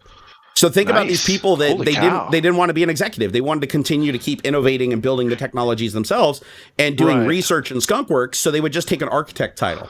And I always thought that was really, really cool. So if you ever wondered, if you ever hear somebody at Microsoft say that they're an architect, like their actual title at Microsoft is an architect, that means that they're legit. Like like they've probably published books. They probably hold shitloads of patents. At least both architects I know, they had more fucking patent cubes in their windows than I ever saw from anybody else. So like super duper innovators. They also tend to be like mega Aspergers. So just Just keep that in mind when you communicate. They didn't get there by being like meek people. Hey, Thea PC said, that's my money, lols. Oh, the pounds? Oh, yeah, that's right. You hail from the land of the pounds, don't you? It's not the land down under. It's the land on the other side of the flat disc that we live on, because the Earth is flat, right? Yeah. No. It's a torus. I want to see if you're paying attention. It's like a donut. The reason the sky is blue is because you're seeing the ocean on the other side of the donut. Oh, gotcha. Gotcha. What do they call it? What's the technical name for a donut though? Like in a torus. Okay. Yeah. So the Earth is a torus, and so when you're looking at up and you're seeing the blue, there's actually a mirror. Like, is there a circular mirror in the center so we don't see across to the other side? Right. Of the torus. No, you're seeing like Australia's ocean when you look up there from here. Oh, yeah, dude. That's it. Dude, we should start that Taurus Earth. You guys want to start a whole movement and see how far we can get? So everybody today, everybody after the stream, just go tweet random things about Taurus Earth. And like make photoshops and shit, and let's see if we can actually get at least one idiot to like buy into it and sell him a t-shirt. Merch Minion, if you're listening, can you make me a Taurus Earth shirt? I need a Taurus Earth shirt for sale on my store. There's a Facebook group. No, there isn't. Are you shitting me? Tell me Hold online. on. Let's see here. Put it in the chat. Taurus Earth Society. I just did a search for Taurus Earth. I'm gonna see. Yep. First link. God damn it. See? There's flat Earth Taurus Field. There's Taurus Earth Society. There's Taurus Earth Discussion. There's what the fuck's News Thump? Whatever that is. That's nothing to do with Taurus Earth. Oh, somebody posted about Taurus. You know what? I'm gonna join it. The Donut Earth Society. Here's their Twitter. I'm joining Taurus Earth Society as Barnacules Nerdgasm. Boom. Oh, wait, hold on. Okay, it's asking me some questions here. In order to join, are you going to join too? Let's both join Taurus Earth. Oh, that's okay. It's a toroid. Toroid. Well, Taurus is close enough. It shows the donut. So even though they're dumb, they at least got the picture right. All right, so my membership is pending approval upon the answering of these questions. What concept do you believe? Okay, do you believe in spherical Earth, flat Earth, Taurus Earth, dinosaur-like Earth, or stack of turtles Earth? I believe in Taurus Earth. Hollow Earth myself. That's okay. There's some rules though. There's some rules I have to agree to. Okay, so AuxxZillary, I have to agree to. I agree to the group rules, even though there's only 2 rules to the group, and I agree to them by checking this box. Don't swear. Be kind as possible. We are we are morons, not truck drivers. It's okay, or it's not okay to say fuck. Oh, and it said don't report. If you have any issues, contact the administrator. Okay, submit. All right, I'm gonna be the 104th member of the Taurus Earth Society. If you guys would like to join the Taurus Earth Society and have some fun heckling these guys, but honestly, I don't think they're taking themselves seriously. They literally said that they're morons in the rules of the channel. There's also a group called Flat Earth Taurus Field. What is this? Oh, this is just a page you like, and they're talking about how the flat Earth has a toroidal like. The hell, man, where do people come up with this shit? Dude, it's got to be man, it's got to be hard. It's got to be hard to like think like that. Oh, dude, there's 2 Taurus Earth Societies. Did you see that? No. There's a Taurus Society group, and then there's a Taurus Earth Society page, and they're not ran by the same person. So there's a page and a group, and they're completely different. So I'm going to post something in the Taurus Earth Society Facebook page. I'm going to say, I knew the Earth was a donut from the first time I went to Krispy Kreme. Drool emoji. Like, seriously, these people are... The sad thing is like, as technology improves, we're just going to see more and more dumb people. Because like normally without technology, they would just self, they would just self detonate. Like there would be no... Why can't I post this? Yeah, like enter doesn't work on like pages on Facebook. Apparently not. Okay, they won't let me post. Okay, I probably have to go through some initiation. Be accepted first. Yeah, I probably do. Yeah. All right. Well, I'm waiting to be accepted into the Taurus Earth Society. Hey, Game and Central, thank you for the £5, dude. Game and Central, thank you for another £2. He said they is suds and level 3 is last year of college. Oh, okay, got it. So it's like a college rank. I gotcha. Oh, Miss Liz, I just wanted to shout out to Miss Liz. I don't think I've shout out to Miss Liz today. She's my moderator that is in every single stream. Like literally the last 70 streams that I've done, she has not missed a single one. Like literally most like reliable mod I've ever had by a country mile. And we love her. She's the best. We absolutely love her. Couldn't do it without her. GTBC Gaming said, have you noticed the crazy bot activity related to anti-COVID-19 stuff? Oh, yes. Oh, yes. I've been keeping a close eye. Oh, the weirdest one is, oh, dude, I got to talk about this, okay? This may sound a little political because it's important. You can't not be a little political when talking about this, but it's a bot. And I want to focus on the technology of this. Okay. So I get a message from a guy on Twitter. And it was in response to me being critical of Trump about something. It's one of the fucking things he did. So anyways, I won't go into that. That's for my Twitch channel. But what happened was he messaged me and he said, I'm trying to get away from politics. Can you please not talk about this? I love your technology videos. My daughter and I watch your technology videos all the time. We absolutely love it. Could you please save the politics for like some other place? And I don't want to see that here. And I kind of felt bad because when I read it, I was like, oh, okay, that kind of sucks. Like I don't want to make this guy like ruin his day. Him and his daughter are watching my videos. Like, okay, I get it. He wants to be away from politics. So I decide that I'm going to click on his profile. And his profile is a giant American bald eagle. A picture of Trump is his not as his avatar, but like in the bald eagle. His avatar is something that doesn't look political at all. It's just a dude. It's just a picture of some guy. And his title on his page is all political. His bio is all political. Every single post, and there's about 1,000 of them on there, all political. I scrolled for 6 pages, could not find a single post that was not like right-wing politics. It all was the entire thing. And he's saying that he wants to get away from politics when he messaged me. So I go to his tweets and replies and I go through and I notice he's also messaging a lot of other YouTubers going, oh man, I follow you and my daughter and stuff watches you. Could you please not talk about politics?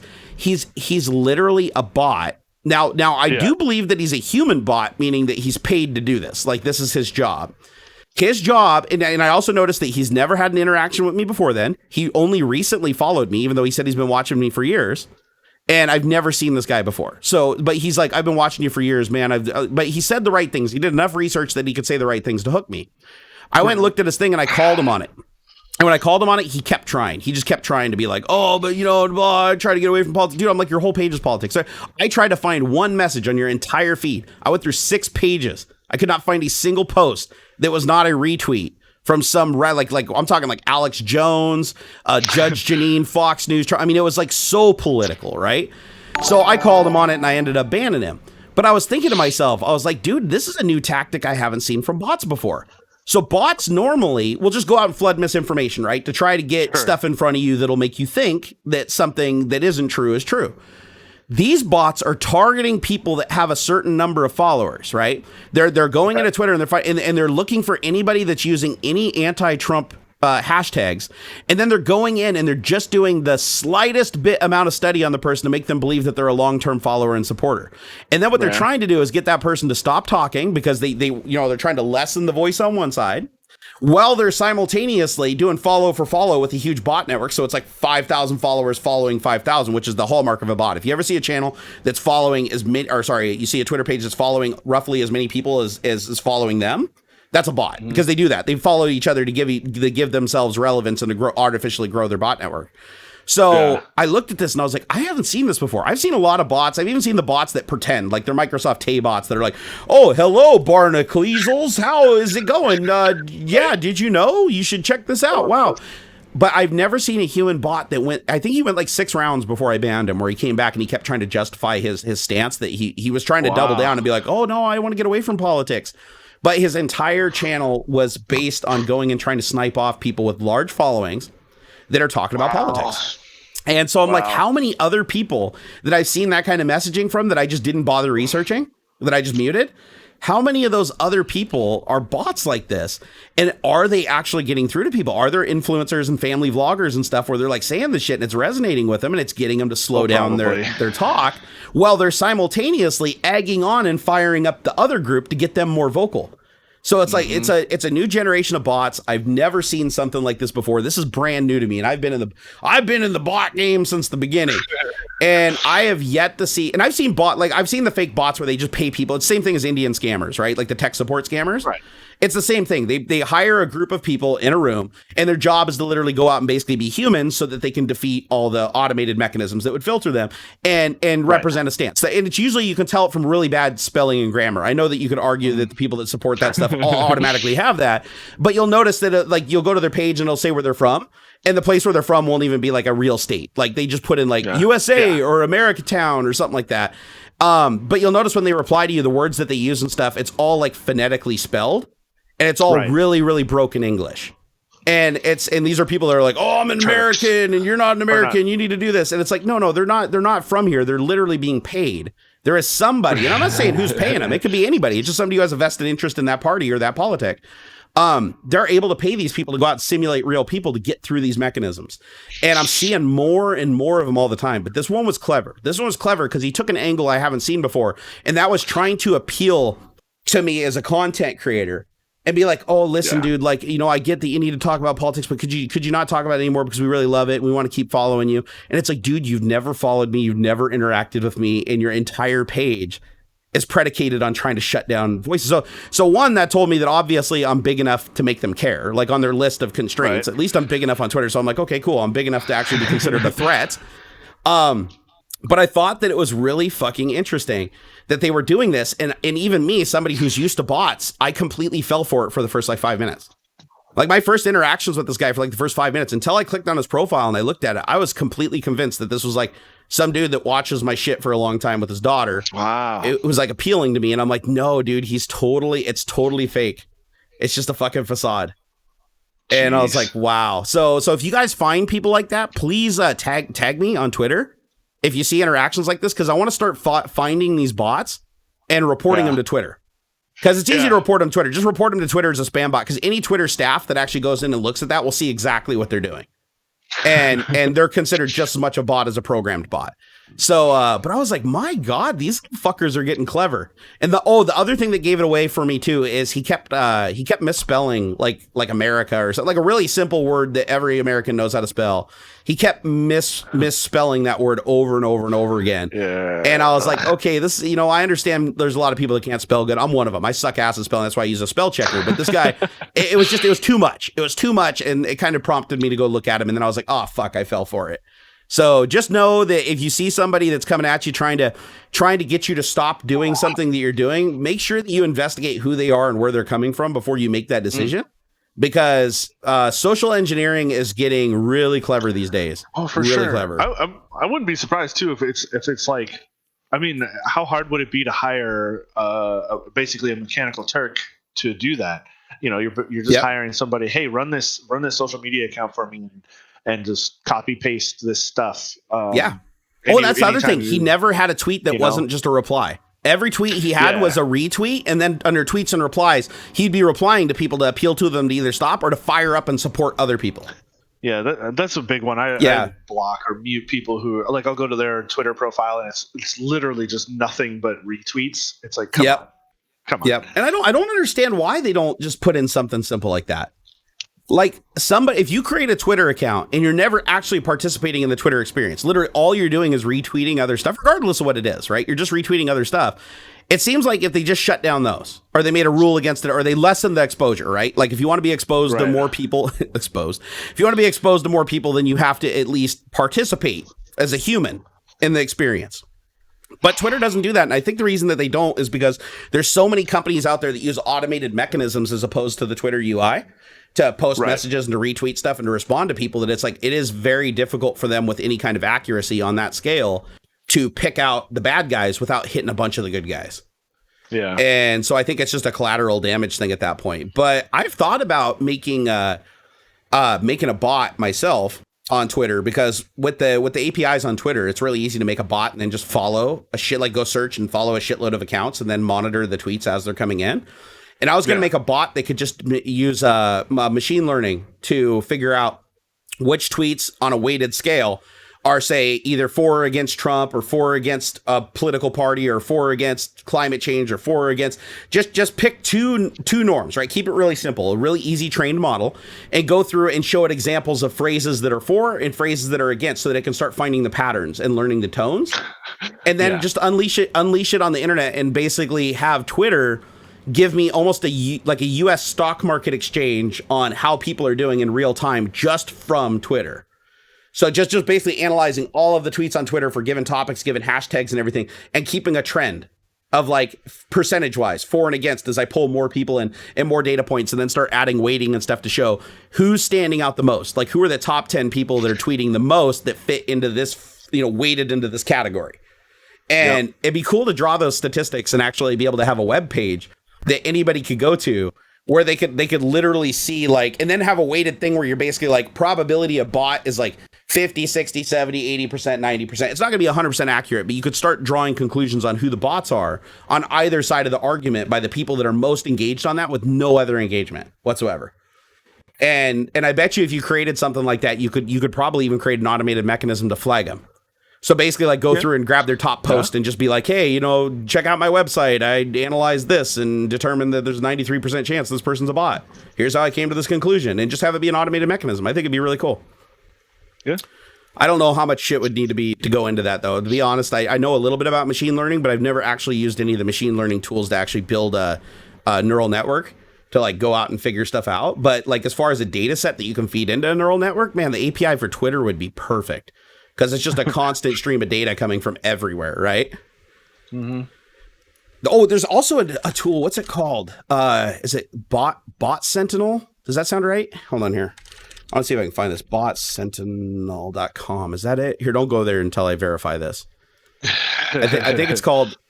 Yeah, this is it. Okay, so botsentinel.com. If you go there, you can actually type in if you find an account that you think's a bot, you type it in and it goes through all of their data that it's mined from Twitter, and it'll tell you exactly like who the bots are. And it tells you how it comes to that conclusion. You can look at all the information. You can figure out who's untrustworthy, like who has the most false statements and contradictory statements to themselves. And you can even see the top 100, like right now I've got the top 100 troll bots. So if you guys want to know the top 100, so of all the troll bots on Twitter, the top one is one pissed off dem one. So there's one bot called one pissed off dem one. It says caution. Oh, and Twitter even flagged it. Caution, this profile may include potentially sensitive content. Okay, you guys can't see that screen over there, right? Okay, let me check.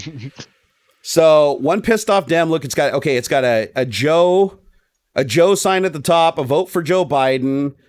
And let's see here. Okay, so this is, these cowards share responsibility for COVID-19 deaths because they didn't remove. Oh, okay. So wow, the number one bot on Twitter is an anti-Trump bot. Interesting. Or sorry. Yeah, I wouldn't have expected that. That's interesting. So, and the weird thing is he only has 218 followers 218 following and 71 followers. But let me look under tweets and replies. I bet you that's where it really shines. Let me see. Mm-hmm. I'm trying to figure out how they came to this conclusion, because he doesn't tweet.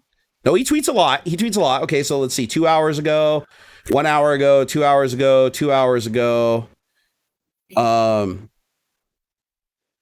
Interesting. You know what I think this is? I think this is trying to go the opposite direction. I think this is a bot that's designed to basically, it's doing the opposite. It's designed to make Democrats look bad. It's like supposed to, it's like a radicalization.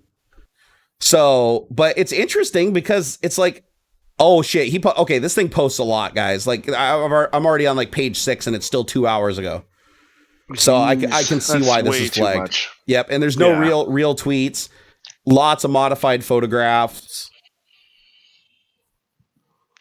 Oh, okay, I can see what they're doing now. Never mind. If you scroll down through it, it's basically trying to appeal to Democrats so that they'll click on it and they'll follow it. And then as you scroll down the feed, you notice that it flips and flops hard. Yeah. It's posting bullshit on both sides to get everybody riled up. It's just it's literally just to rile people up to push its viewership. But it actually gets a lot of the posts getting thousands of likes, hundreds of likes, 28,000 likes on one. From somebody who only has 200 and some odd followers. So what's the next one? I want to see some of these other ones. So Fab let's see, Fab, EOLL, is it Fabalong? Fabio Lima. No, that can't be right. Hold on here. Nope, that's not it. I'm trying to, it won't let me cut and paste from this web page for some damn reason. I don't know why. I think it's because it's a graphic. Let me see. So if you guys want to see what I'm looking at here, here, let me put it in chat so you guys can see what the fuck I'm talking about here. So this is what I'm looking at right now from Bot Sentinel. These are the top 100 bots that have been detected using their algorithm and their training. And let's see, there's Power Taking, Patriot 09579870. By the way, if you see a bunch of numbers at the end of a name on Twitter, it's a bot. Sure. It's 100% a bot because what they're doing is they're auto-generating names and they're just taking words like yeah, exactly. So that's how you can know. And why doesn't I don't understand why Twitter doesn't just clamp down on those, because that's the biggest sign of a bot. Like a third of the bots that are in this top 100 list all have crazy numbers everywhere. Right. So there's like Patriot 09579870, Debbie 561111656. You got Lynn Hackett 50. They all have numbers in them.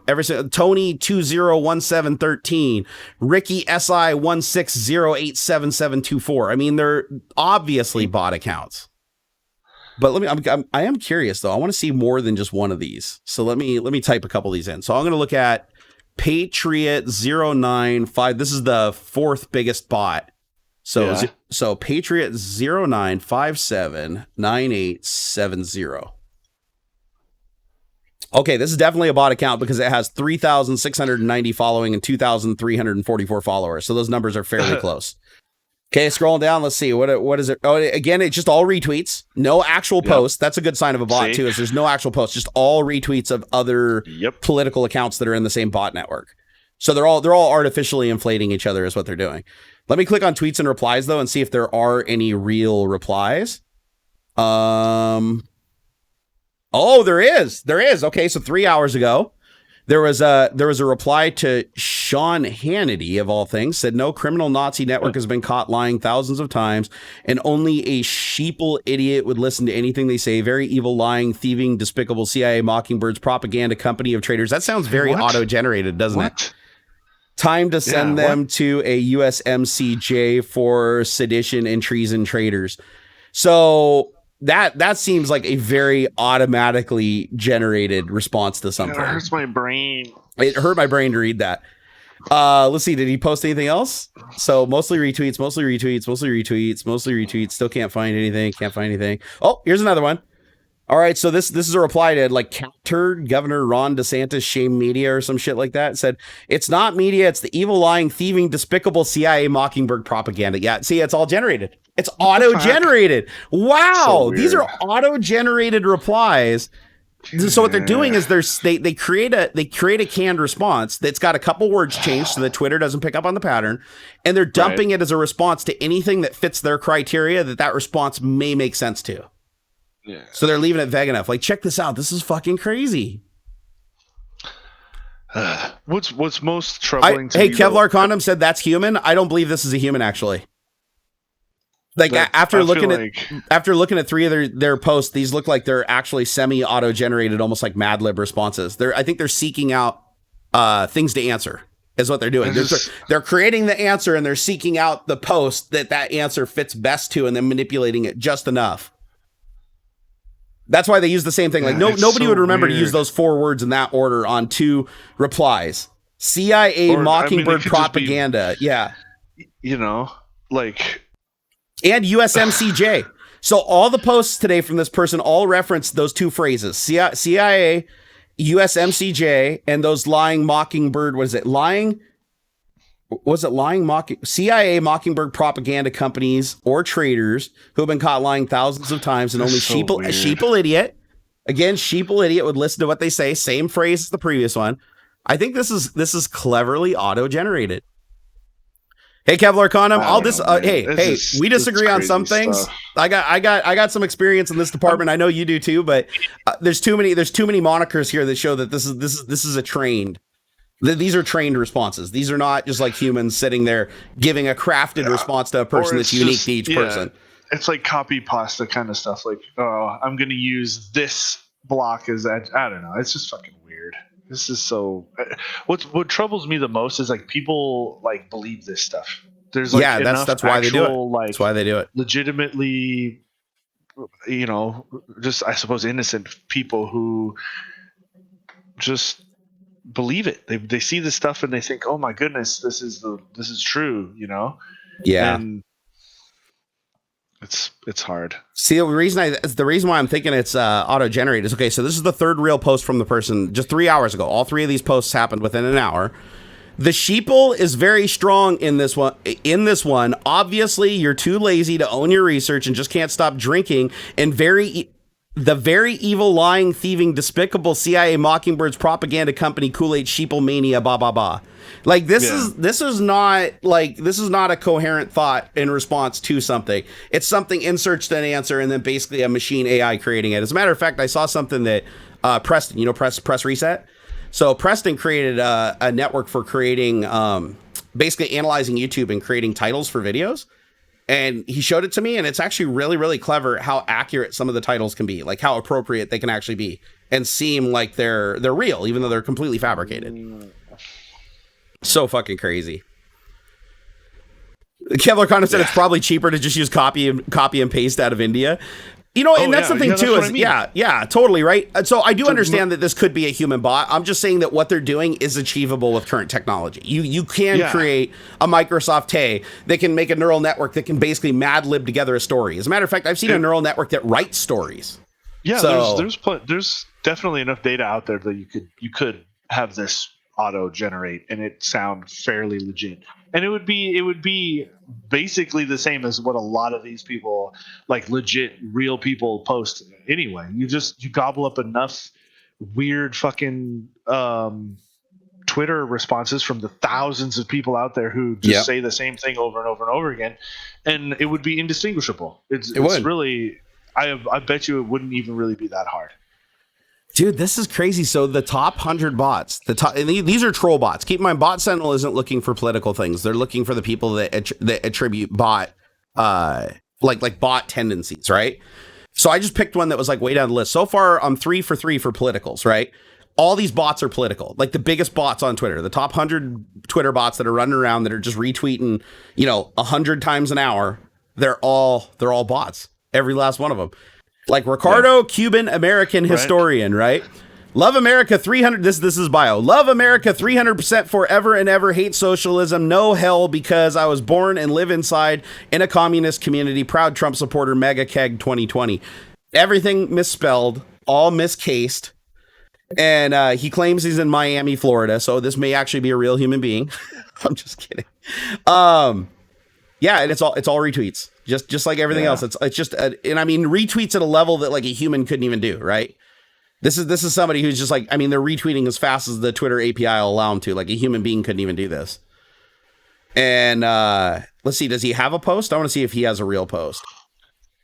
Ricardo, nope. Scrolling through, nope. All retweets. At least the other guy had some like auto-generated canned replies about CIA Mockingbird communist scum. Like that doesn't sound like shit an American would say. Let's see here. Yeah, no posts. All retweets. 100% retweets. So just keep in mind, guys, that there are convincing bots out there that can, and like I said, the most. Oh, and by the way, I ran that guy's account, the one that I was talking about earlier that got me.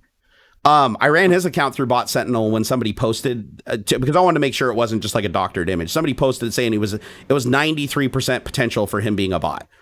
And that's how I found this Bot Sentinel. And I went there and I looked at it based on the analysis of his account and the flags. He was a political bot.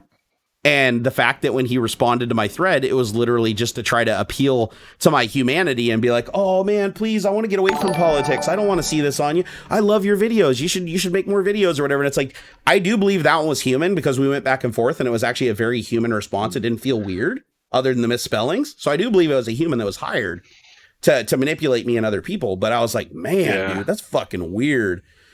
Hey, Jamie, thank you for the £5. Said, saw some Uber Eats referral code bots on Twitter a few months ago. Looked for Uber Eats keywords in tweets and auto-replied with their code.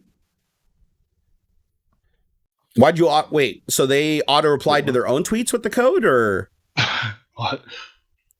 Bubba and Matt, thank you for the $2. He said updated tater dumplings are awesome. Oh, he's having his tater dumplings now that he started at the beginning of the show. Nice. Okay, I think we got all the super chats. We're coming up here close to the end. We only got a couple minutes left, so if you guys want to ask us some questions, we'll have a quick little AMA here for you guys. And then we'll wrap her up, and then I'm going to start preparing for this afternoon stream over on Twitch TV. You can find that link in the video description, as well as if you'd like to watch Houston and his beard do his live streams. He's got his Twitch channel down there too, so please go show him some love. You don't have to just be on YouTube. You can be on 2 platforms just like we are. That's true. It's like they both are very, very unique. Like there's a reason. A lot of people ask me why I don't just keep it all on YouTube or I'll keep it on Twitch. Come watch my Twitch show. You'll know immediately why I can't have that on YouTube. It's a whole different kind of show. Different kind of show. Yeah. Thea PC said, how was your sleep? Absolutely terrible last night. I barely slept 4 hours and I had to keep hitting the snooze button. That's why the show was like such a shitty, rocky start today. Yeah, man. It was really, really bad. And also, if you guys haven't seen my videos, I put out 2 new videos on the channel last week, so please go check those out if they didn't show up in your notification list. They both actually turned out pretty good, and I'm pretty proud of them. Kevlar Condom said they mostly eat the codes. Oh yeah, the bots that eat codes. So guys, if you're like game codes and stuff. If you're giving away codes, and I learned about this about 2 years ago because I was giving away codes during a live stream, and every time I posted the code into chat, it was immediate. I mean, like within 1 second, it was claimed. And I was like, there's no fucking way even with copy and paste that people are this fast to grab a code and take it over and punch it into Steam to claim it. And somebody had explained to me after this happened like 3 times in a row, they're like, dude, you can't just post the code in chat like this because the bots will just pick it up and auto redeem it. And these bots are in every channel. If you just start a stream on Twitch and you put in your title or something, giveaway game codes or gaming giveaway or gaming, you'll just see like automatically 2 or 3 people will just join your stream. You have like 3 viewers and you're like, oh man, I got 3 viewers. They're not real. Those are bots that are joining. And what they're doing is they're listening to your chat and about 100 other channels at the same time. And anytime you post something that looks like a code, a number, if it looks like a Steam code, if it looks like an Xbox code, if it has dashes, if it doesn't have dashes, if it has spaces, or if it has tabs, they take all these common ways that you'd obfuscate a code. And they have a regular expression that applies to it, and it'll automatically try to redeem anything. Like it'll even scramble codes around 5, 6, 7 times because I even tried some manipulation. So the only way I could find that would defeat the bots, where the bots wouldn't get it, and I'd actually start getting people saying, "Oh, thank you, I was able to redeem the code," was I'd literally take the code and I'd randomly jumble it. I'd say area 1, area 4, area 3, and area 2, and then I'd post that, and then in the next tweet I would say the order that I had those blocks of numbers in. That way the bot that's trying to redeem it couldn't do it. Or I do the entire thing backwards, but like do one backwards, then skip to 2, and then skip to 4, skip 3, and I'd make a riddle. The riddle would be the next thing on how to redeem the code. The 1, cut and paste doesn't work. And 2, it forces people to actually think about it as they're typing it in, so you defeat the bots. That was the only way. When I tried doing stuff like just putting tabs between the numbers or just doing it backwards, they still got redeemed within 1 second. So make sure that if you're giving codes away on Twitter, make sure you get any public place, doesn't matter, Discord, there's bots absolutely everywhere. So make sure that you're putting in something that requires a human response. Another clever way to do it would be to do it in binary. Go find a text to binary converter, and then do the code in binary, and then post the binary block into text so that people have to physically copy it out, take it to a binary to text deconstructor, and then get the code, and then they can copy that in and do it. But obfuscate it. Definitely obfuscate it, because there's so many fucking people out there that are just camping and stealing codes, and I don't know how many I've given to them before people finally made me wake up and realize this was happening. C. Mopar said, I got some spare game codes. You want to try it? Hell yeah, C. Mopar. Can you send it to me over on, I think you're on my Patreon, dude. Can you just DM me on Patreon? That'd be awesome. Jamie said, I tweeted something about Uber Eats, unrelated, but they saw keywords in the tweet. Within a few minutes, the bot replied with a referral. The reply was just spamming codes on a ton of Uber Eats tweets. Oh yeah, I get those bots all the time. As a matter of fact, Twitter's really good at filtering those ones. The auto response, some get through, but before Twitter did this, I was getting like 100 a day from these girls. Remember the nudie like porn promoting accounts where you'd just be like typing something and it would just auto reply to every one of your tweets and be like, oh hey big boy, I noticed you look handsome. Why don't you come over here and click on my profile? And so Twitter's gotten really good at identifying and removing those, and even using image analysis to remove those. So I don't see those much anymore, but I do see companies still poking through that are like, I'll say something like about a product, and it's not the big company. Samsung and shit doesn't do it, right? So, but you'll say something about like some like weird Chinese product or something that you found on Amazon. You'll instantaneously within like 5 minutes get a little response. It's like, oh, I see that you're interested in our product. That is awesome. Did you know you can get 20% off by going here? And it's like, I know somebody didn't just type that. It's completely out of context. I was like ripping on their shit, and they think that I'm praising it. Like, yeah, bots. That's so funny. We're manipulated by machines. Yeah, Skynet exists. Oh, always. Let's just agree that Skynet exists and we're all being manipulated. Oh. You look like you're still pretty hungover, bro. You ready to wrap this shit? Yeah, the side of my head is still kind of hurting. And I can tell you've been a trooper through the stream, man. We had a little bit of a rough start, and we made it happen. But now you can go. It's always fun though. Don't get me wrong. Like I've not been. I'm not like, oh god, here we go. So no, I love fun. it. So I love doing this, man. I love it. I feel like I need a nap or something. Dude, I need to have another night's sleep. Yeah, right. I've got to clean out my house still. I think today's gonna be dump run and breaking down my desks and stuff like that. So that's So you got a long day ahead of you, sir. Long day ahead of you. Yes, sir. Hey, Jamie, thank you for those 5-poundaroos. And before we end, I'm going to head on to Elon Musk because I just got information that he just tweeted again since yesterday. So the groundhog's come out again. Let's see what he said. All right, one of the all-time best songs. What a wonderful world. Actually, we're probably going to get a copyright strike if I play that. So, oh shit, no, don't play that. Don't play it. God damn it, Elon. So, what a wonderful world. So yesterday he was calling for our freedom from oppression, and today it's a wonderful world. So I think Elon finally came off of his high. He had some aspirin, and he's licking his wounds as he tries to earn his $8 billion back, which is absolutely going to happen because literally that guy doesn't know how to fail. If you know the story, if you guys want to know about like Elon and his perseverance, look at how shitty the original Tesla Roadster was. It was cool. Don't get me wrong. It was a cool car, but it was heavily faulted. They all fucking broke down. The only ones that are still on the street today had to be like custom fucking rebuilt and like remanufactured. It was doomed out of the gate. The story of how Tesla like came back and got another shot at that is actually really fucking remarkable. Like you cannot kill Elon Musk. He is a cockroach.